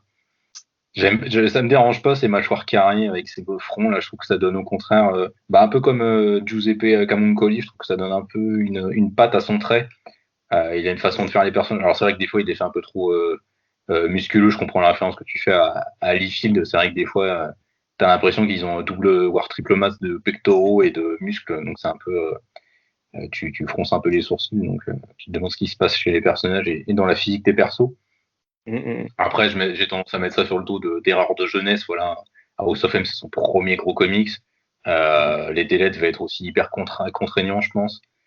C'était peut-être un peu compliqué pour lui à gérer. Mais au global, je trouve quand même, il y a quand même des plonges, putain, ça pète, quoi. Enfin, quand, moi, j'ai souvent en tête cette couverture où on voit le visage de Wanda qui se défragmente en plein de petits cubes. Ça, c'est quand même Et iconique, quoi. Oui, c'est. ouais, c'est ça, quoi. c'est du Sorrentino, ça. Limite, ouais, tu peux dire, mais oui, tu pourrais dire que c'est des prémices Mm. de ce que fait Sorrentino après, hein. Mais je trouve Mm. quand même, il a des idées de composition de pages à certains moments. Et puis, pareil, je me souviens de cette planche où tu vois Logan, du coup, qui, quand il se réveille dans le monde, monte tout en haut de l'héliporteur et se jette dans le vide. Et moi, cette séquence, elle me colle des frissons à chaque fois. Je trouve que la sensation de profondeur qu'il arrive à créer, elle est quand même assez gueudin, quoi. Franchement, wow. Oui, voilà, on voit la perspective quand même. Enfin, voilà, on plonge avec le personnage, quoi. Là, Ah ouais, grave. Franchement, il y a quand même des bons trucs. Après, oui, il y a des problèmes pour moi de découpage. Mais voilà, j'ai tendance à mettre ça sur le dos vraiment. C'est un premier taf, donc faut aussi assimiler que il est encore débutant à ce moment-là. C'est peut-être pas forcément toujours facile. Puis on sait pas non plus la gueule des scripts de Bendis. C'est peut-être pas non plus aussi hyper détaillé. Donc voilà, il y a quelques petits problèmes par-ci par-là. Mais je trouve quand même, on sent une progression dans les 8 numéros d'House of M. Et à la fin, putain, et quand ça bastonne, quoi. Et ça pète la classe, quoi. Mm. Moi, je l'ai beaucoup plus kiffé, mais très récemment, comme je disais au début, dans The Magic Order. Ah ouais, mais The Magic Order, c'est super beau de toute façon. Oui, parce que là, on sent que oui, voilà, on sent que c'est vraiment ciselé C'est visuellement, plus hein. sale, c'est plus sale. Je sais pas, on voit vraiment il était plus sur de l'indé et que je sais pas, il s'est peut-être fait un peu plus plaisir, je sais pas. Oui. Et puis, ouais, et puis je me dis, les personnages Marvel, moi j'ai l'impression qu'ils les dessinent un peu comme des personnages un peu mythologiques, c'est-à-dire qu'il faut qu'ils aient une carrure, une stature. On voit dans son travail après sur Thor, voilà, c'est quand Ouais, mais voilà, quand il quand tu redesign travailles. Thor, voilà, il arrive à refaire un design de Thor qui est vraiment, enfin, qui est en même temps qui renouvelle le costume d'origine et puis en même temps qui est hyper mythologique. Enfin, voilà, c'est une stature. Et je trouve que là, en effet, dans House of M, en le relisant, je trouvais que les personnages aussi, ils ont une carrure, c'est-à-dire dans tous les sens du terme, comme tu dis, Twip, ça fait un peu baraque, mais en même temps, bah, ils se posent là, c'est-à-dire que voilà, ils ont vraiment une carrure qui en impose, et je trouve qu'il est c'est aussi, bah, j'ai l'impression en tout cas une façon de dire que voilà, c'est pas n'importe quel personnage, quoi. C'est des personnages qui en imposent, qui se, voilà. Et quand on voit les costumes de la maison M, voilà, quand ils sont en portrait de famille, etc., en tenue officielle, enfin voilà, je trouve que, voilà, du coup c'est très beau. On voit bien la carrure qu'ils donnent aux Après, personnages. quand tu travailles pour Marvel et pour DC, bah, tu fais pas ce que tu veux. Hum, Donc, le cahier des charges sur les personnages, ils devaient le respecter. hum, C'est quand tu as vraiment un grand nom du dessin que tu peux commencer à retravailler des costumes et des personnages, tu vois. Et c'est ça qu'à mon avis, après House of M, il a pu un peu plus se lâcher sur Thor. hum, C'est, c'est comme Capullo qui a redesigné Batman, tu vois. C'est hum, pas tous les dessinateurs qui ont la permission de redesigner hum, des icônes, tu vois. Donc, hum. Oui, donc c'est quand même, voilà, un signe c'était de logique, puissance. Ouais. Hum, hum, c'était hum. logique qui suivent le cahier des charges des personnages, quoi, et des équipes, voilà. Hum, Mm. hum. Enfin bon, quand même, pour des débuts, je pense qu'on peut quand même dire que même si on a des réserves sur certains trucs, ça dépote quand même pas mal et ça envoie, je pense, là où il faut envoyer, quoi, au niveau de l'action. Ah bah oui, je pense que les débuts de Coppel, c'est là où certains n'arrivent jamais à la fin, hein. Je Tu pense parles de que Romita Junior ou de la Roca? ah peut-être ouais plutôt la Roca. Oui, Rometa Junior, moi j'aime bien en fait, mais après voilà Ouais, la Roca, ouais, plus ouais. Donc je trouve que pour un point de départ, en effet, comme tu dis, je trouve que c'est quand même un point de Romita départ. Junior sur Spider-Man, c'était bien quand même. Ah bah quand même, Non, ouais, mais c'est quand même non, mais je troll Romita Junior, mais j'aime beaucoup son Spider-Man. C'est juste ses derniers travaux chez DC sur Comics. Iron Man, enfin Ouais, voilà. Et, tu m'aurais dit son Superman, j'aurais raccroché tout de suite, mais mais voilà, sur Spider-Man et Iron Man, voilà, ça reste quand même euh, du bon Oui, travail. ça reste du bon. Ça reste du bon. La Roca, oui, c'est un peu plus mitigé, c'est sûr. Oui.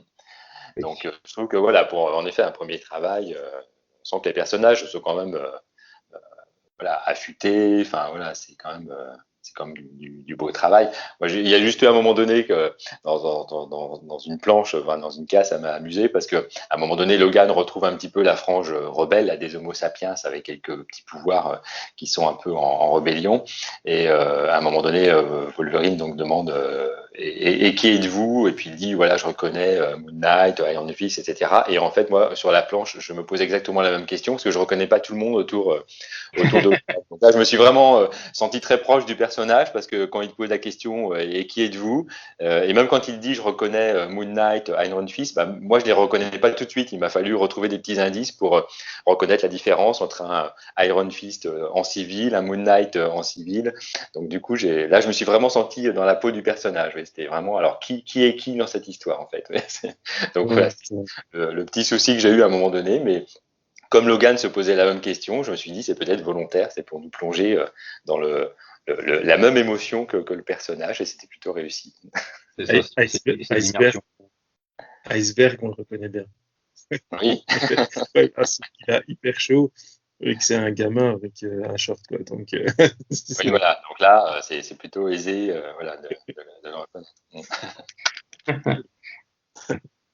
Eh ben, écoutez, je pense qu'on va passer sur la dernière partie du coup du morceau spoiler avec la fin du coup de House of M et puis cette fameuse phrase qui hante encore les esprits des mutants aujourd'hui, que donc Wanda prononce lorsque elle achève la réalité House of M, où elle dit donc No More Mutants en VO, où, je crois que c'est la traduction exacte, ça doit être plus de mutants, il me semble. Donc une phrase, comme je le dis, qui résonne encore dans la mémoire des X-Men. Vous en avez pensé quoi de cette fin, surtout, du coup, toi, Alex, qui l'a lu un peu, j'ai envie de dire, en direct, en fait. Oui, alors moi quand je l'ai lu, c'est vrai qu'il y a une forme d'incrédulité en fait quand on lit cette phrase la première fois. On dit bon, no more mutants, enfin voilà, plus de mutants, parce que à l'époque je l'avais lu forcément en VF. Et il y a une forme d'incrédulité en fait, mais c'est le propre aussi des sorts magiques, hein. C'est-à-dire quand ils sont formulés, en même temps on les entend, et en même temps on a du mal à percevoir l'effet, la répercussion qu'ils vont avoir. Et je me rappelle que quand même, comme fin, enfin, c'était une fin assez tonitruante, hein. C'est-à-dire que rien ne laissait présager que ça allait être la fin. Et là, je trouve que c'est un tour de force aussi de l'histoire, hein, d'arriver à cette fin. Comme tu disais tout à l'heure, Grincheux, on verra après comment ça a été géré, pas forcément toujours d'une façon très heureuse à chaque fois. Mais en tout cas, voilà, cette fin, c'est comme un coup près là qui tombe. Et donc sur le moment, en effet, il y a quand même un côté tremblement de terre. Enfin, ces trois mots, qui, comme tu le disais, hein, qui hantent encore la mémoire collective des lecteurs. Voilà, ces trois mots qui ont toute leur importance. Et au moment où je l'ai lu la première fois, oui, voilà, il y a une sorte d'incrédulité à ce moment-là, hein. C'est-à-dire, on se dit, c'est plus de mutants, enfin, c'est pas possible. D'autant plus, bon, à côté de ça, on lisait les X-Men tous les mois, etc. Donc on se dit, on sait très bien que ça va pas se passer comme ça. Donc voilà, il y a une forme d'incrédulité. Et puis après, quand on voit l'épilogue de l'histoire, eh bien si, finalement, voilà, il y a bien quelque chose qui s'est produit. Et je trouve que voilà, comme fin, c'était quand même très inattendu, hein. C'est-à-dire de basculer comme ça d'un monde où les mutants ont toute la place, à tout d'un coup une annonce que voilà, ça va être complètement l'inverse pour le monde d'après, hein, parce que c'est une formule consacrée, ça aussi le monde d'après.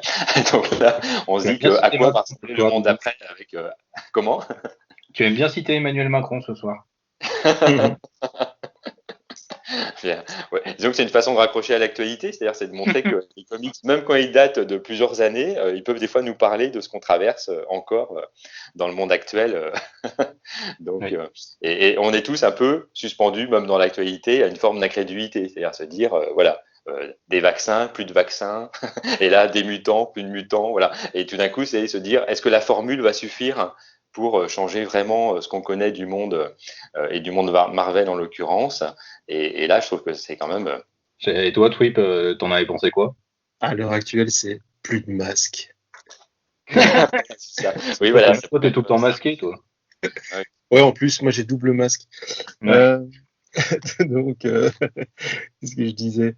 Des conneries encore. Non, mais ouais, c'était assez choquant, plus de mutants, et qu'on voit directement les effets qui est vraiment plus personne.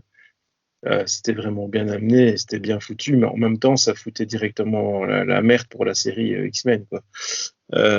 Moi, à l'époque, j'ai jamais trop aimé les mutants, et j'ai jamais trop lu les X-Men, un petit peu plus tard.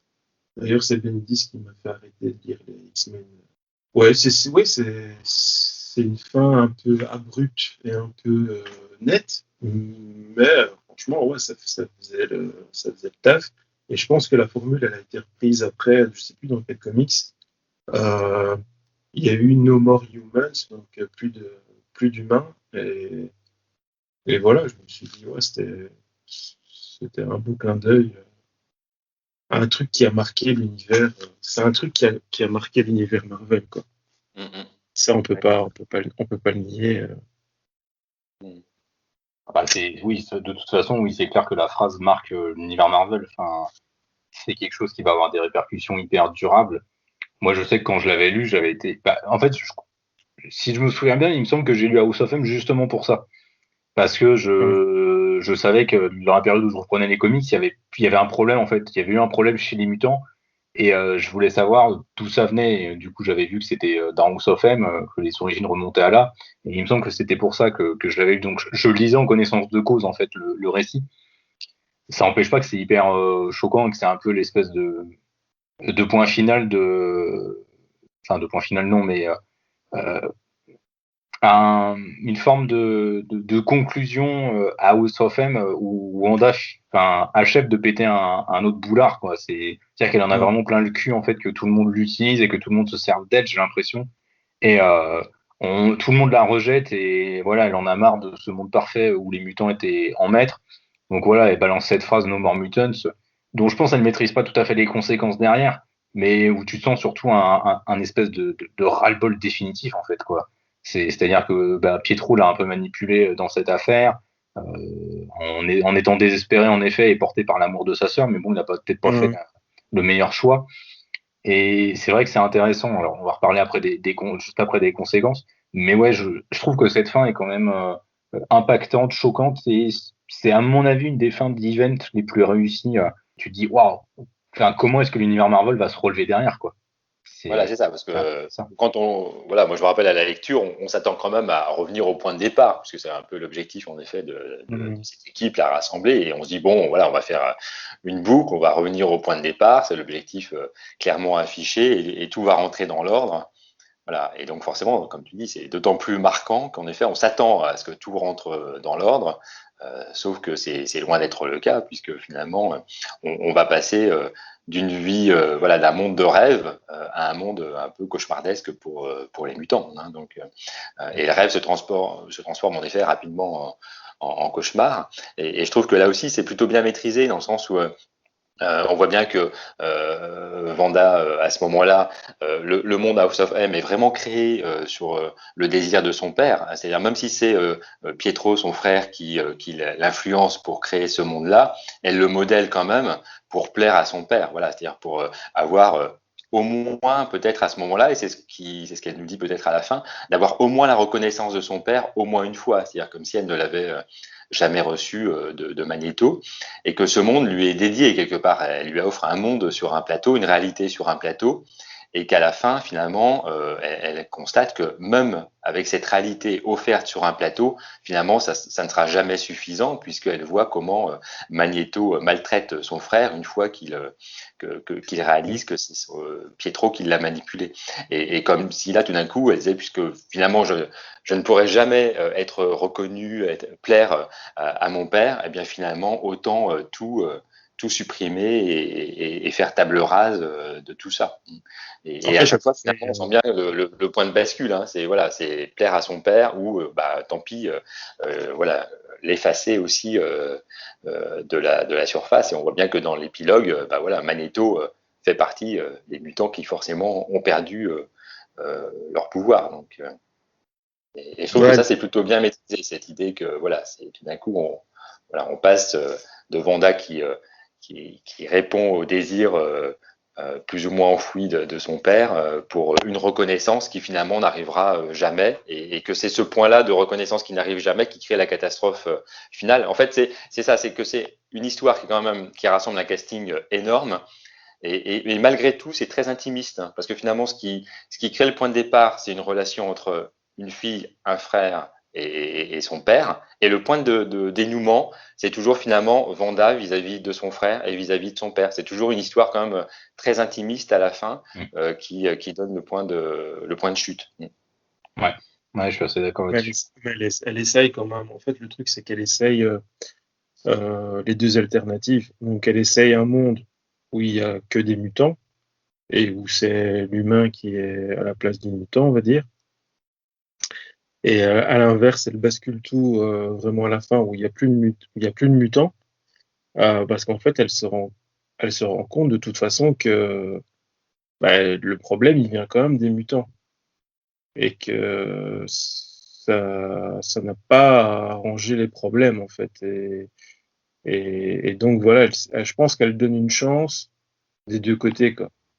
Et en même temps, elle défait davantage. C'est-à-dire, et c'est là en effet, on peut avoir les deux lectures. C'est-à-dire, en effet, elle crée un monde pour les mutants et ensuite elle le détricote puisque finalement ça n'a pas marché.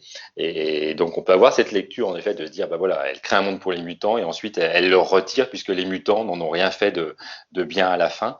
Et c'est ça le tour de force, c'est qu'on peut avoir cette lecture un petit peu, voilà, pour les mutants et plus ensuite plus rien. Et en même temps, encore une fois, c'est d'abord, je trouve, un monde, bah, c'est bien House of M. Hein, et le M, en effet, c'est là où il y a la double lecture. Est-ce que c'est le House of Mutant, voilà, est-ce que c'est la maison des mutants, ou est-ce que c'est House of Magnus, Magneto, et que finalement, cette réalité-là, elle n'est dédiée finalement qu'à son père, hein, parce qu'on voit bien que c'est quand même, c'est pas n'importe quel mutant qui est mis en avant, c'est vraiment Magneto qui est mis en avant, et que comme si le désir le plus secret de Wanda Maximoff, c'était en fait de faire plaisir à son père, ce qu'elle n'a jamais réussi à faire dans son histoire. Et je trouve que là, c'est aussi très, très habile et très humain, puisque finalement, en tant qu'individu, on a tous été traversés, tout le monde peut être traversé à ce moment-là par le fait de savoir qu'est-ce qui pourrait euh, permettre la reconnaissance de chacun par ses propres parents. Et là, je trouve Et, que c'est assez bien vu, cette façon d'aborder Vanda par ce biais-là. Mm. et il est vraiment traité vraiment comme une merde. Magneto, à la fin, je trouve. Wolverine, il attend que ça, en fait, de le tuer. Il le fait pas. Et je trouve que Magneto, il parle pas beaucoup. Mm. Il a pas grand-chose à dire dans ce comics. Et il se résigne assez vite. Et on dirait qu'il a plus de rage et qu'il a plus rien, en fait. Mm. J'ai pas trop compris le traitement que Bendis lui a infligé. Je me suis dit, c'est l'ombre de Magneto. Et à la fin, je trouve qu'il le traite mais vraiment comme une grosse merde. Bah, C'est incroyable. Tu te dis, le gars, voilà, maintenant, en fait, il est devenu ce qu'il voulait pas être. Il est devenu humain et ben, crève là dans le désert et voilà, quoi, c'est tout. J'ai trouvé ça ouais. quand même Ah, assez fort, quoi, tu vois, assez fort dans le je propos. trouve que c'est assez intéressant ce qu'il en fait Bendis justement parce que c'est quelque chose qui est quand même amorcé pendant tout le comic, c'est-à-dire qu'au début, quand il discute avec Charles, avant qu'il y ait cette décision qui soit prise par les autres Avengers, tu sens de toute façon il a une responsabilité qui pèse sur lui. Ils sont très bien qu'il a pas été à la hauteur de ses enfants, Mm. et qu'il a pas été à la hauteur notamment de Wanda. Et tu sens que ça pèse sur lui. Et j'aime bien justement ce fait qu'à la fin, il soit vraiment au plus bas, complètement décrépit, qu'il ait même plus envie de lutter parce que, en fait, il sait très bien que c'est aussi sa responsabilité à lui, ce qui vient de se produire, quoi. Et j'aime bien le portrait que fait Bendis du personnage, justement. Je trouve ça vraiment intéressant. On a trop souvent tendance, je trouve, à montrer Magneto comme le combattant éternel, celui qui se battra toujours pour les droits des mutants, mais on oublie aussi souvent que c'est un père. Enfin, que c'est un père, que Mm. c'était un père, parce que maintenant c'est plus un père, mais bon. Voilà, quoi. C'est quand même intéressant, je trouve, tout ce rapport qu'il a. Et enfin, clairement, oui, je te rejoins, Alex, dans ce que tu dis. C'est clairement une histoire intimiste, House of M, quoi. C'est vraiment l'histoire de la famille Maximoff et de leur rapport impossible, en fait. C'est des gens qui savent pas se parler, qui savent pas s'aimer, quoi, surtout. Donc, Mm. c'est vraiment intéressant là-dessus. Et je trouve que oui, ce que tu dis, c'est intéressant de voir la trajectoire que fait Magneto dans ce récit, en effet. Et je trouve que ça peut éclairer ce que tu disais, Twip, en effet. Hein, on voit bien le point de départ où il constate que finalement, malgré tout ce qu'il a tenté de faire pour les mutants, il a quand même instrumentalisé ses enfants. Il était prêt à les sacrifier pour la cause mutante. Et finalement, il constate qu'il les a menés. Enfin, il a une part de responsabilité dans ce qui arrive à sa fille et à la détresse qui est la sienne au début du récit. En effet, pendant le récit lui-même, on n'entend pas forcément beaucoup s'exprimer, puisque là, tout d'un coup, il est à l'apogée, c'est-à-dire que c'est une sorte de figure comme ça, solaire, qui surplombe cette nouvelle réalité. Et en effet, à la fin, quand tout tourne court, finalement, là aussi, c'est une double perte, hein, c'est-à-dire qu'il avait tout et tout lui est retiré pour avoir répété finalement ses fautes. Hein. C'est-à-dire qu'à la fin, quand il s'en prend à Pietro pour avoir influencé sa sœur, on voit que finalement c'est plus fort que lui de retomber dans ses travers. C'est-à-dire qu'il est capable martyriser un de ses enfants pour ce qu'il a fait, plutôt que d'être ce père qui pourrait être un peu dans l'empathie vis-à-vis de son fils. Lui, il n'en a aucune, hein, et donc il est prêt à le martyriser. Et je pense que là, à la fin, comme tu disais, Twip, hein, quand il n'a plus rien à dire, je pense qu'il n'a plus rien à dire parce qu'en fait, il a tout perdu. C'est-à-dire qu'il avait une occasion là aussi en or. Et quand bien même, à la fin, tout périclite, il aurait pu s'en sortir grandi quand même. Il n'était pas obligé de tomber à bras raccourcis sur son fils pour ce qu'il avait fait. Il aurait pu en sortir grandi. Et même là, finalement, il retombe dans ses travers d'accuser très vite l'autre à sa place, en fait. Ouais, c'est surtout, moi, c'est pas ce qui était un peu dérangeant, mais c'est surtout qu'il se résigne à la vie des Vengeurs et des super-héros à dire que euh, son fils lui dit tu vas pas quand même les laisser faire et la tuer. Et il sait plus rien dire, tu vois, et quelque part, il a compris que, en fait, c'est la solution. Malheureusement, c'est la solution. Et tu te dis, waouh, en fait, le père qui dit à son fils qu'en fait, sans le dire, il dit clairement que sa sœur, elle a vraiment trop pété les boulons et il y a pas, malheureusement, il n'y a pas le choix. Il faut que ça change et il faut qu'elle meure, quoi, tu vois. Euh, donc, ça, c'était quand même pas mal, c'était quand même pas mal amené, quoi. Je trouvais que c'était un moment fort c'est un moment fort dans le comics. Ah oui, je trouve, oui. Parce que du coup, ça peut expliquer pourquoi Pietro prend autant la défense de cette sœur, parce que finalement, ce sont deux jumeaux, enfin, en tout cas, un frère et une sœur, qui n'ont jamais eu de protection parentale, hein. C'est-à-dire, ils ont toujours dû se protéger l'un l'autre, puisque même là, adulte, et comme tu dis, Twip, en effet, quand Pietro interpelle Magneto en disant, mais voilà, est-ce que tu vas enfin prendre la défense de ta fille? Eh bien, même là, alors que ses coéquipiers s'apprêtent à la tuer, et bien même là, il ne prend pas sa défense en fait, hein, et ça confirme bien que ils n'ont dû leur protection que l'un vis-à-vis de l'autre, hein. Et je trouve que voilà, le fait d'avoir ce père qui finalement n'assure pas, hein, pour le dire comme ça, ce rôle-là, on peut du coup un peu excuser entre guillemets Pietro par rapport à ça, se dire finalement il a endossé ce rôle de protéger sa sœur parce qu'il n'y a jamais eu personne d'autre pour la protéger. Et même là, une fois adulte, il pourrait y avoir des choses qui se repassent un peu autrement. Et bien même là, Magneto répond absent en tant que père pour protéger sa fille, hein. Mais de toute façon, la question ne se pose plus aujourd'hui. Magneto n'est pas leur père. Voilà, merci Marvel. Ouais, mais moi, moi, ça me plaisait quand même. Voilà, c'était bien quand même. Enfin, c'est ce qu'on dit depuis un petit moment là, que finalement, c'était quand même un trio qui était hyper riche quand même. Enfin, moi, j'attends qu'ils en reviennent à leur point de départ là-dessus. Enfin, je trouve que... J'attends de voir ce que Jonathan Hickman va en faire justement avec son Dawn of X. Mm. J'aimerais bien qu'il en reparle parce que c'est tellement une décision de merde, quoi. Enfin, franchement, c'est une décision purement financière et mercantile, motivée Oui, c'est juste ça. parce que c'est la Fox qui avait les droits des mutants. Enfin, c'est tellement con, puis ça tient pas la route. Enfin, Ah oui, c'est dommage d'enlever d'enlever ça à ces personnages qui avaient cette richesse-là. Enfin, c'est leur enlever un truc. Quand on modifie une origine parce que ça va apporter du plus au personnage, là d'accord. Mais là finalement, ça leur retire quelque chose. ouais. J'étais beaucoup plus dégoûté avec les 4 Fantastiques, enfin un peu plus proche dans le temps bien sûr, mais que les X-Men à cette époque-là, quoi. Les 4 Fantastiques, ça m'avait fait vraiment chier, quoi. Moi, c'est-à-dire qu'à l'époque, je suivais beaucoup les aventures de Wanda dans le Uncanny Avengers notamment, et c'est vrai que ça m'avait bien saoulé quand même cette affaire-là. C'est vrai que les 4 Fantastiques, j'ai jamais eu d'atome crochet avec eux. Pour le dire vulgairement, je m'en bats les steaks des 4 Fantastiques. Donc, alors que Wanda, je commençais vraiment à développer une grosse affection pour elle, donc je trouvais ça intéressant les rapports qu'elle avait avec son frangin et avec son père. Tu t'es rabattu sur la croisade des enfants après ou pas? La croisade des enfants, je l'ai lu que récemment, et par contre, on en reparlera dans un indispensable quand on parlera des Young Avengers du coup, mais ouais, je l'ai lu récemment, La croisade des enfants, c'est un récit que j'aime bien. Ouais, J'aime bien ce qu'ils ont essayé de Ouais, faire moi, avec. c'est bien ficelé, oui. Ouais. C'est très très cool, vraiment. Ça fait partie des bonnes conséquences pour moi de House of M, justement. Il y a des très mauvaises conséquences. Enfin, il y a une très mauvaise gestion des conséquences de House of M chez les mutants de manière générale, je trouve.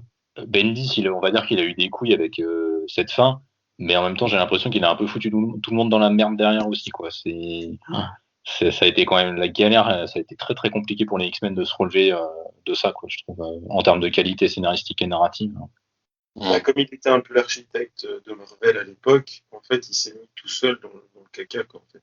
Alors que potentiellement, il y avait moyen d'en faire quelque chose de bien, hein, de ramener les X-Men, enfin, en tout cas les mutants, à un nombre comme ça limité, parce qu'en effet, on pouvait se dire qu'il y avait une sorte, au bout d'un moment, d'inflation, voilà, beaucoup de mutants, et que sur le plan scénaristique, ça pouvait être intéressant tout d'un coup de redistribuer les cartes et de se dire que 198 mutants dans le monde, on allait repartir un petit peu comme alors pas comme en 40, mais comme au début en tout cas des X-Men, où tout d'un coup ils découvraient mutant par mutant et pas par chapelet de 100 ou de 1000, quoi.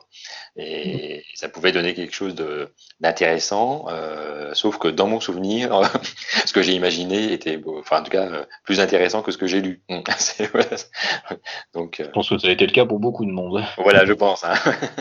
Parce que c'est vrai que, enfin, du coup, on a toute cette période où, bah, ils sont décimés et on voit les conséquences de cette phrase où il y a de moins en moins de mutants et où il doit un peu apprendre à se reconstruire, sachant qu'il y a même des X-Men qui n'ont plus de mutants. Enfin, Iceberg, par exemple, qu'on voit à la fin, donc il n'y en a plus n'est plus un glaçon. Enfin, c'est juste redevenu un gars. Et ouais, c'est vrai qu'il faudra attendre, du coup, le complexe du Messie par Ed Brubaker Baker qui va ramener le premier enfant mutant et qui va essayer de faire revenir les mutants vers la lumière. Mais bon, c'est pareil, quoi.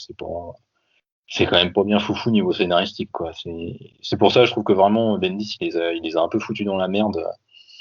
Ça représente un peu pour moi les années d'errance des X-Men, même si elles ont commencé un peu avant pour moi, mais c'est Oui, quand même voilà, pas ouf. on sent bien qu'à ce moment-là, il n'y avait pas de plan pour la suite. Hein. Enfin, en tout cas, ça donne cette Ouais. impression que voilà, cette décision, elle est prise, mais qu'elle n'est pas prise avec des plans derrière. C'est que derrière, comme si ça a été un peu improvisé pour entamer la suite.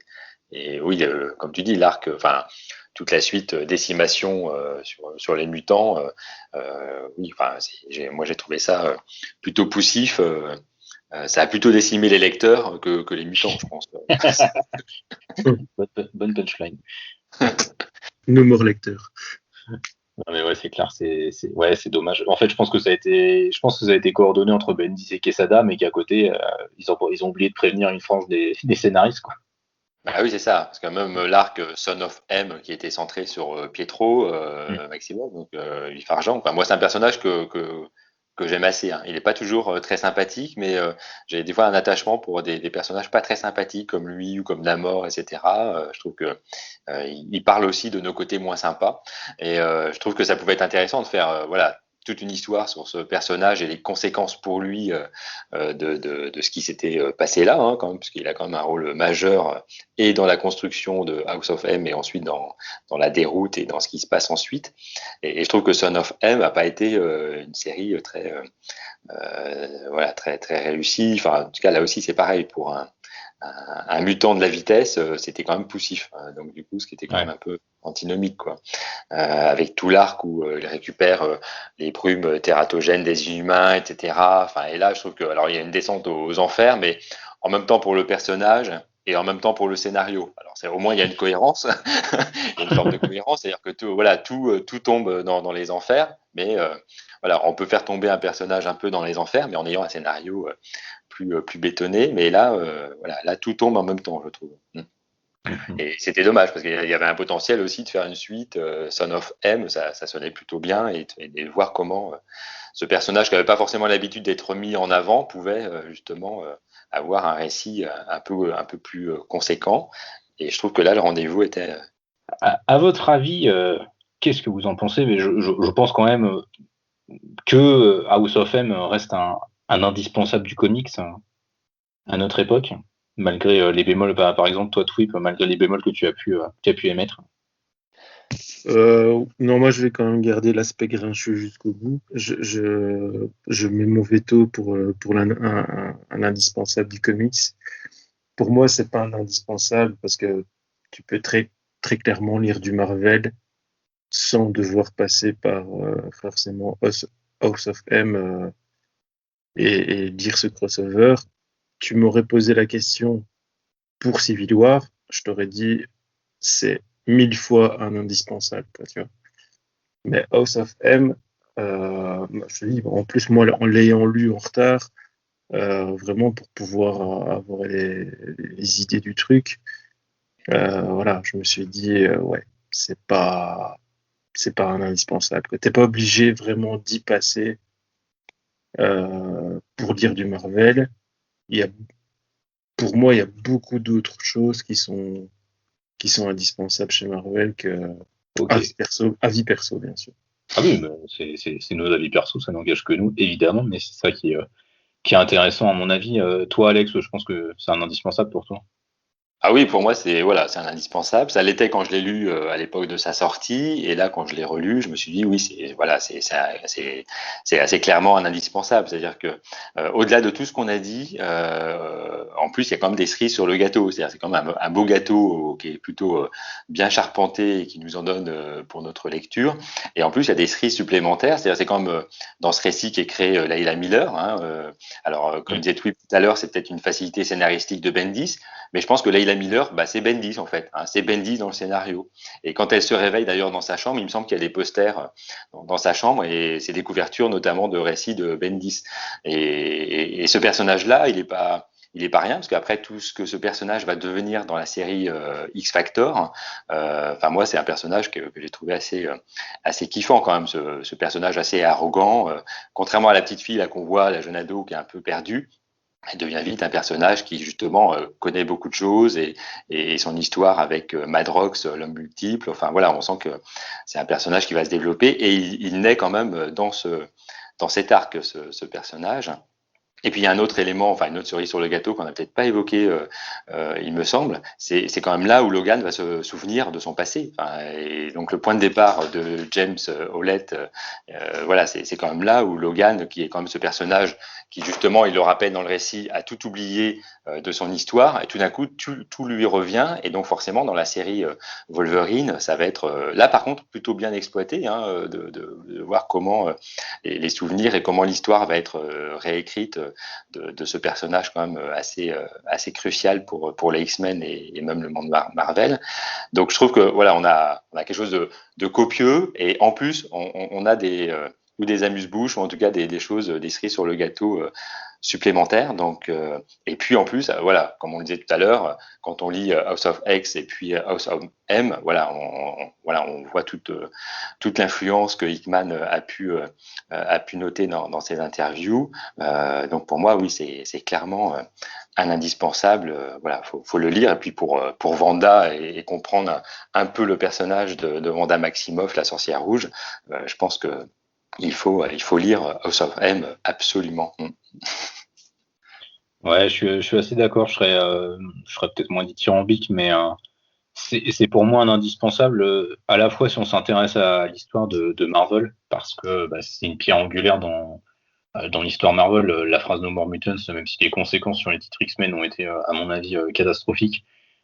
Sur Wolverine, c'est vrai qu'on n'en a pas parlé, mais ça a eu un impact quand même assez prodigieux, même si après voilà le récit des origines de Wolverine, je ne suis pas du tout fan, mais ça a quand même eu un impact fort.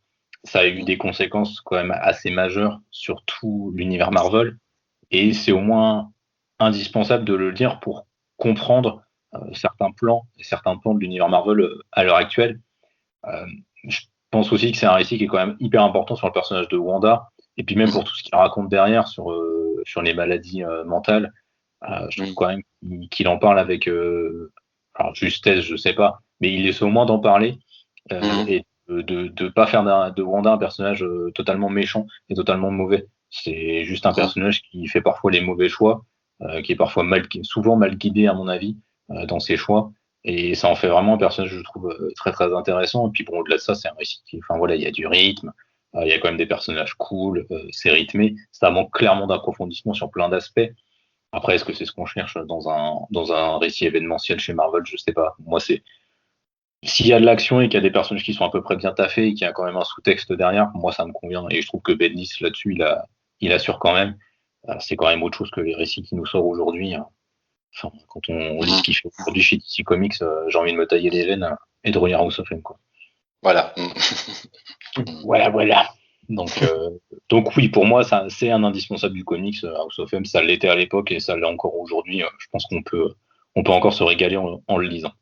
Eh bien, écoutez, messieurs, merci pour votre participation. Ce fut un vrai plaisir que d'échanger avec vous. Eh bien, c'était un plaisir partagé.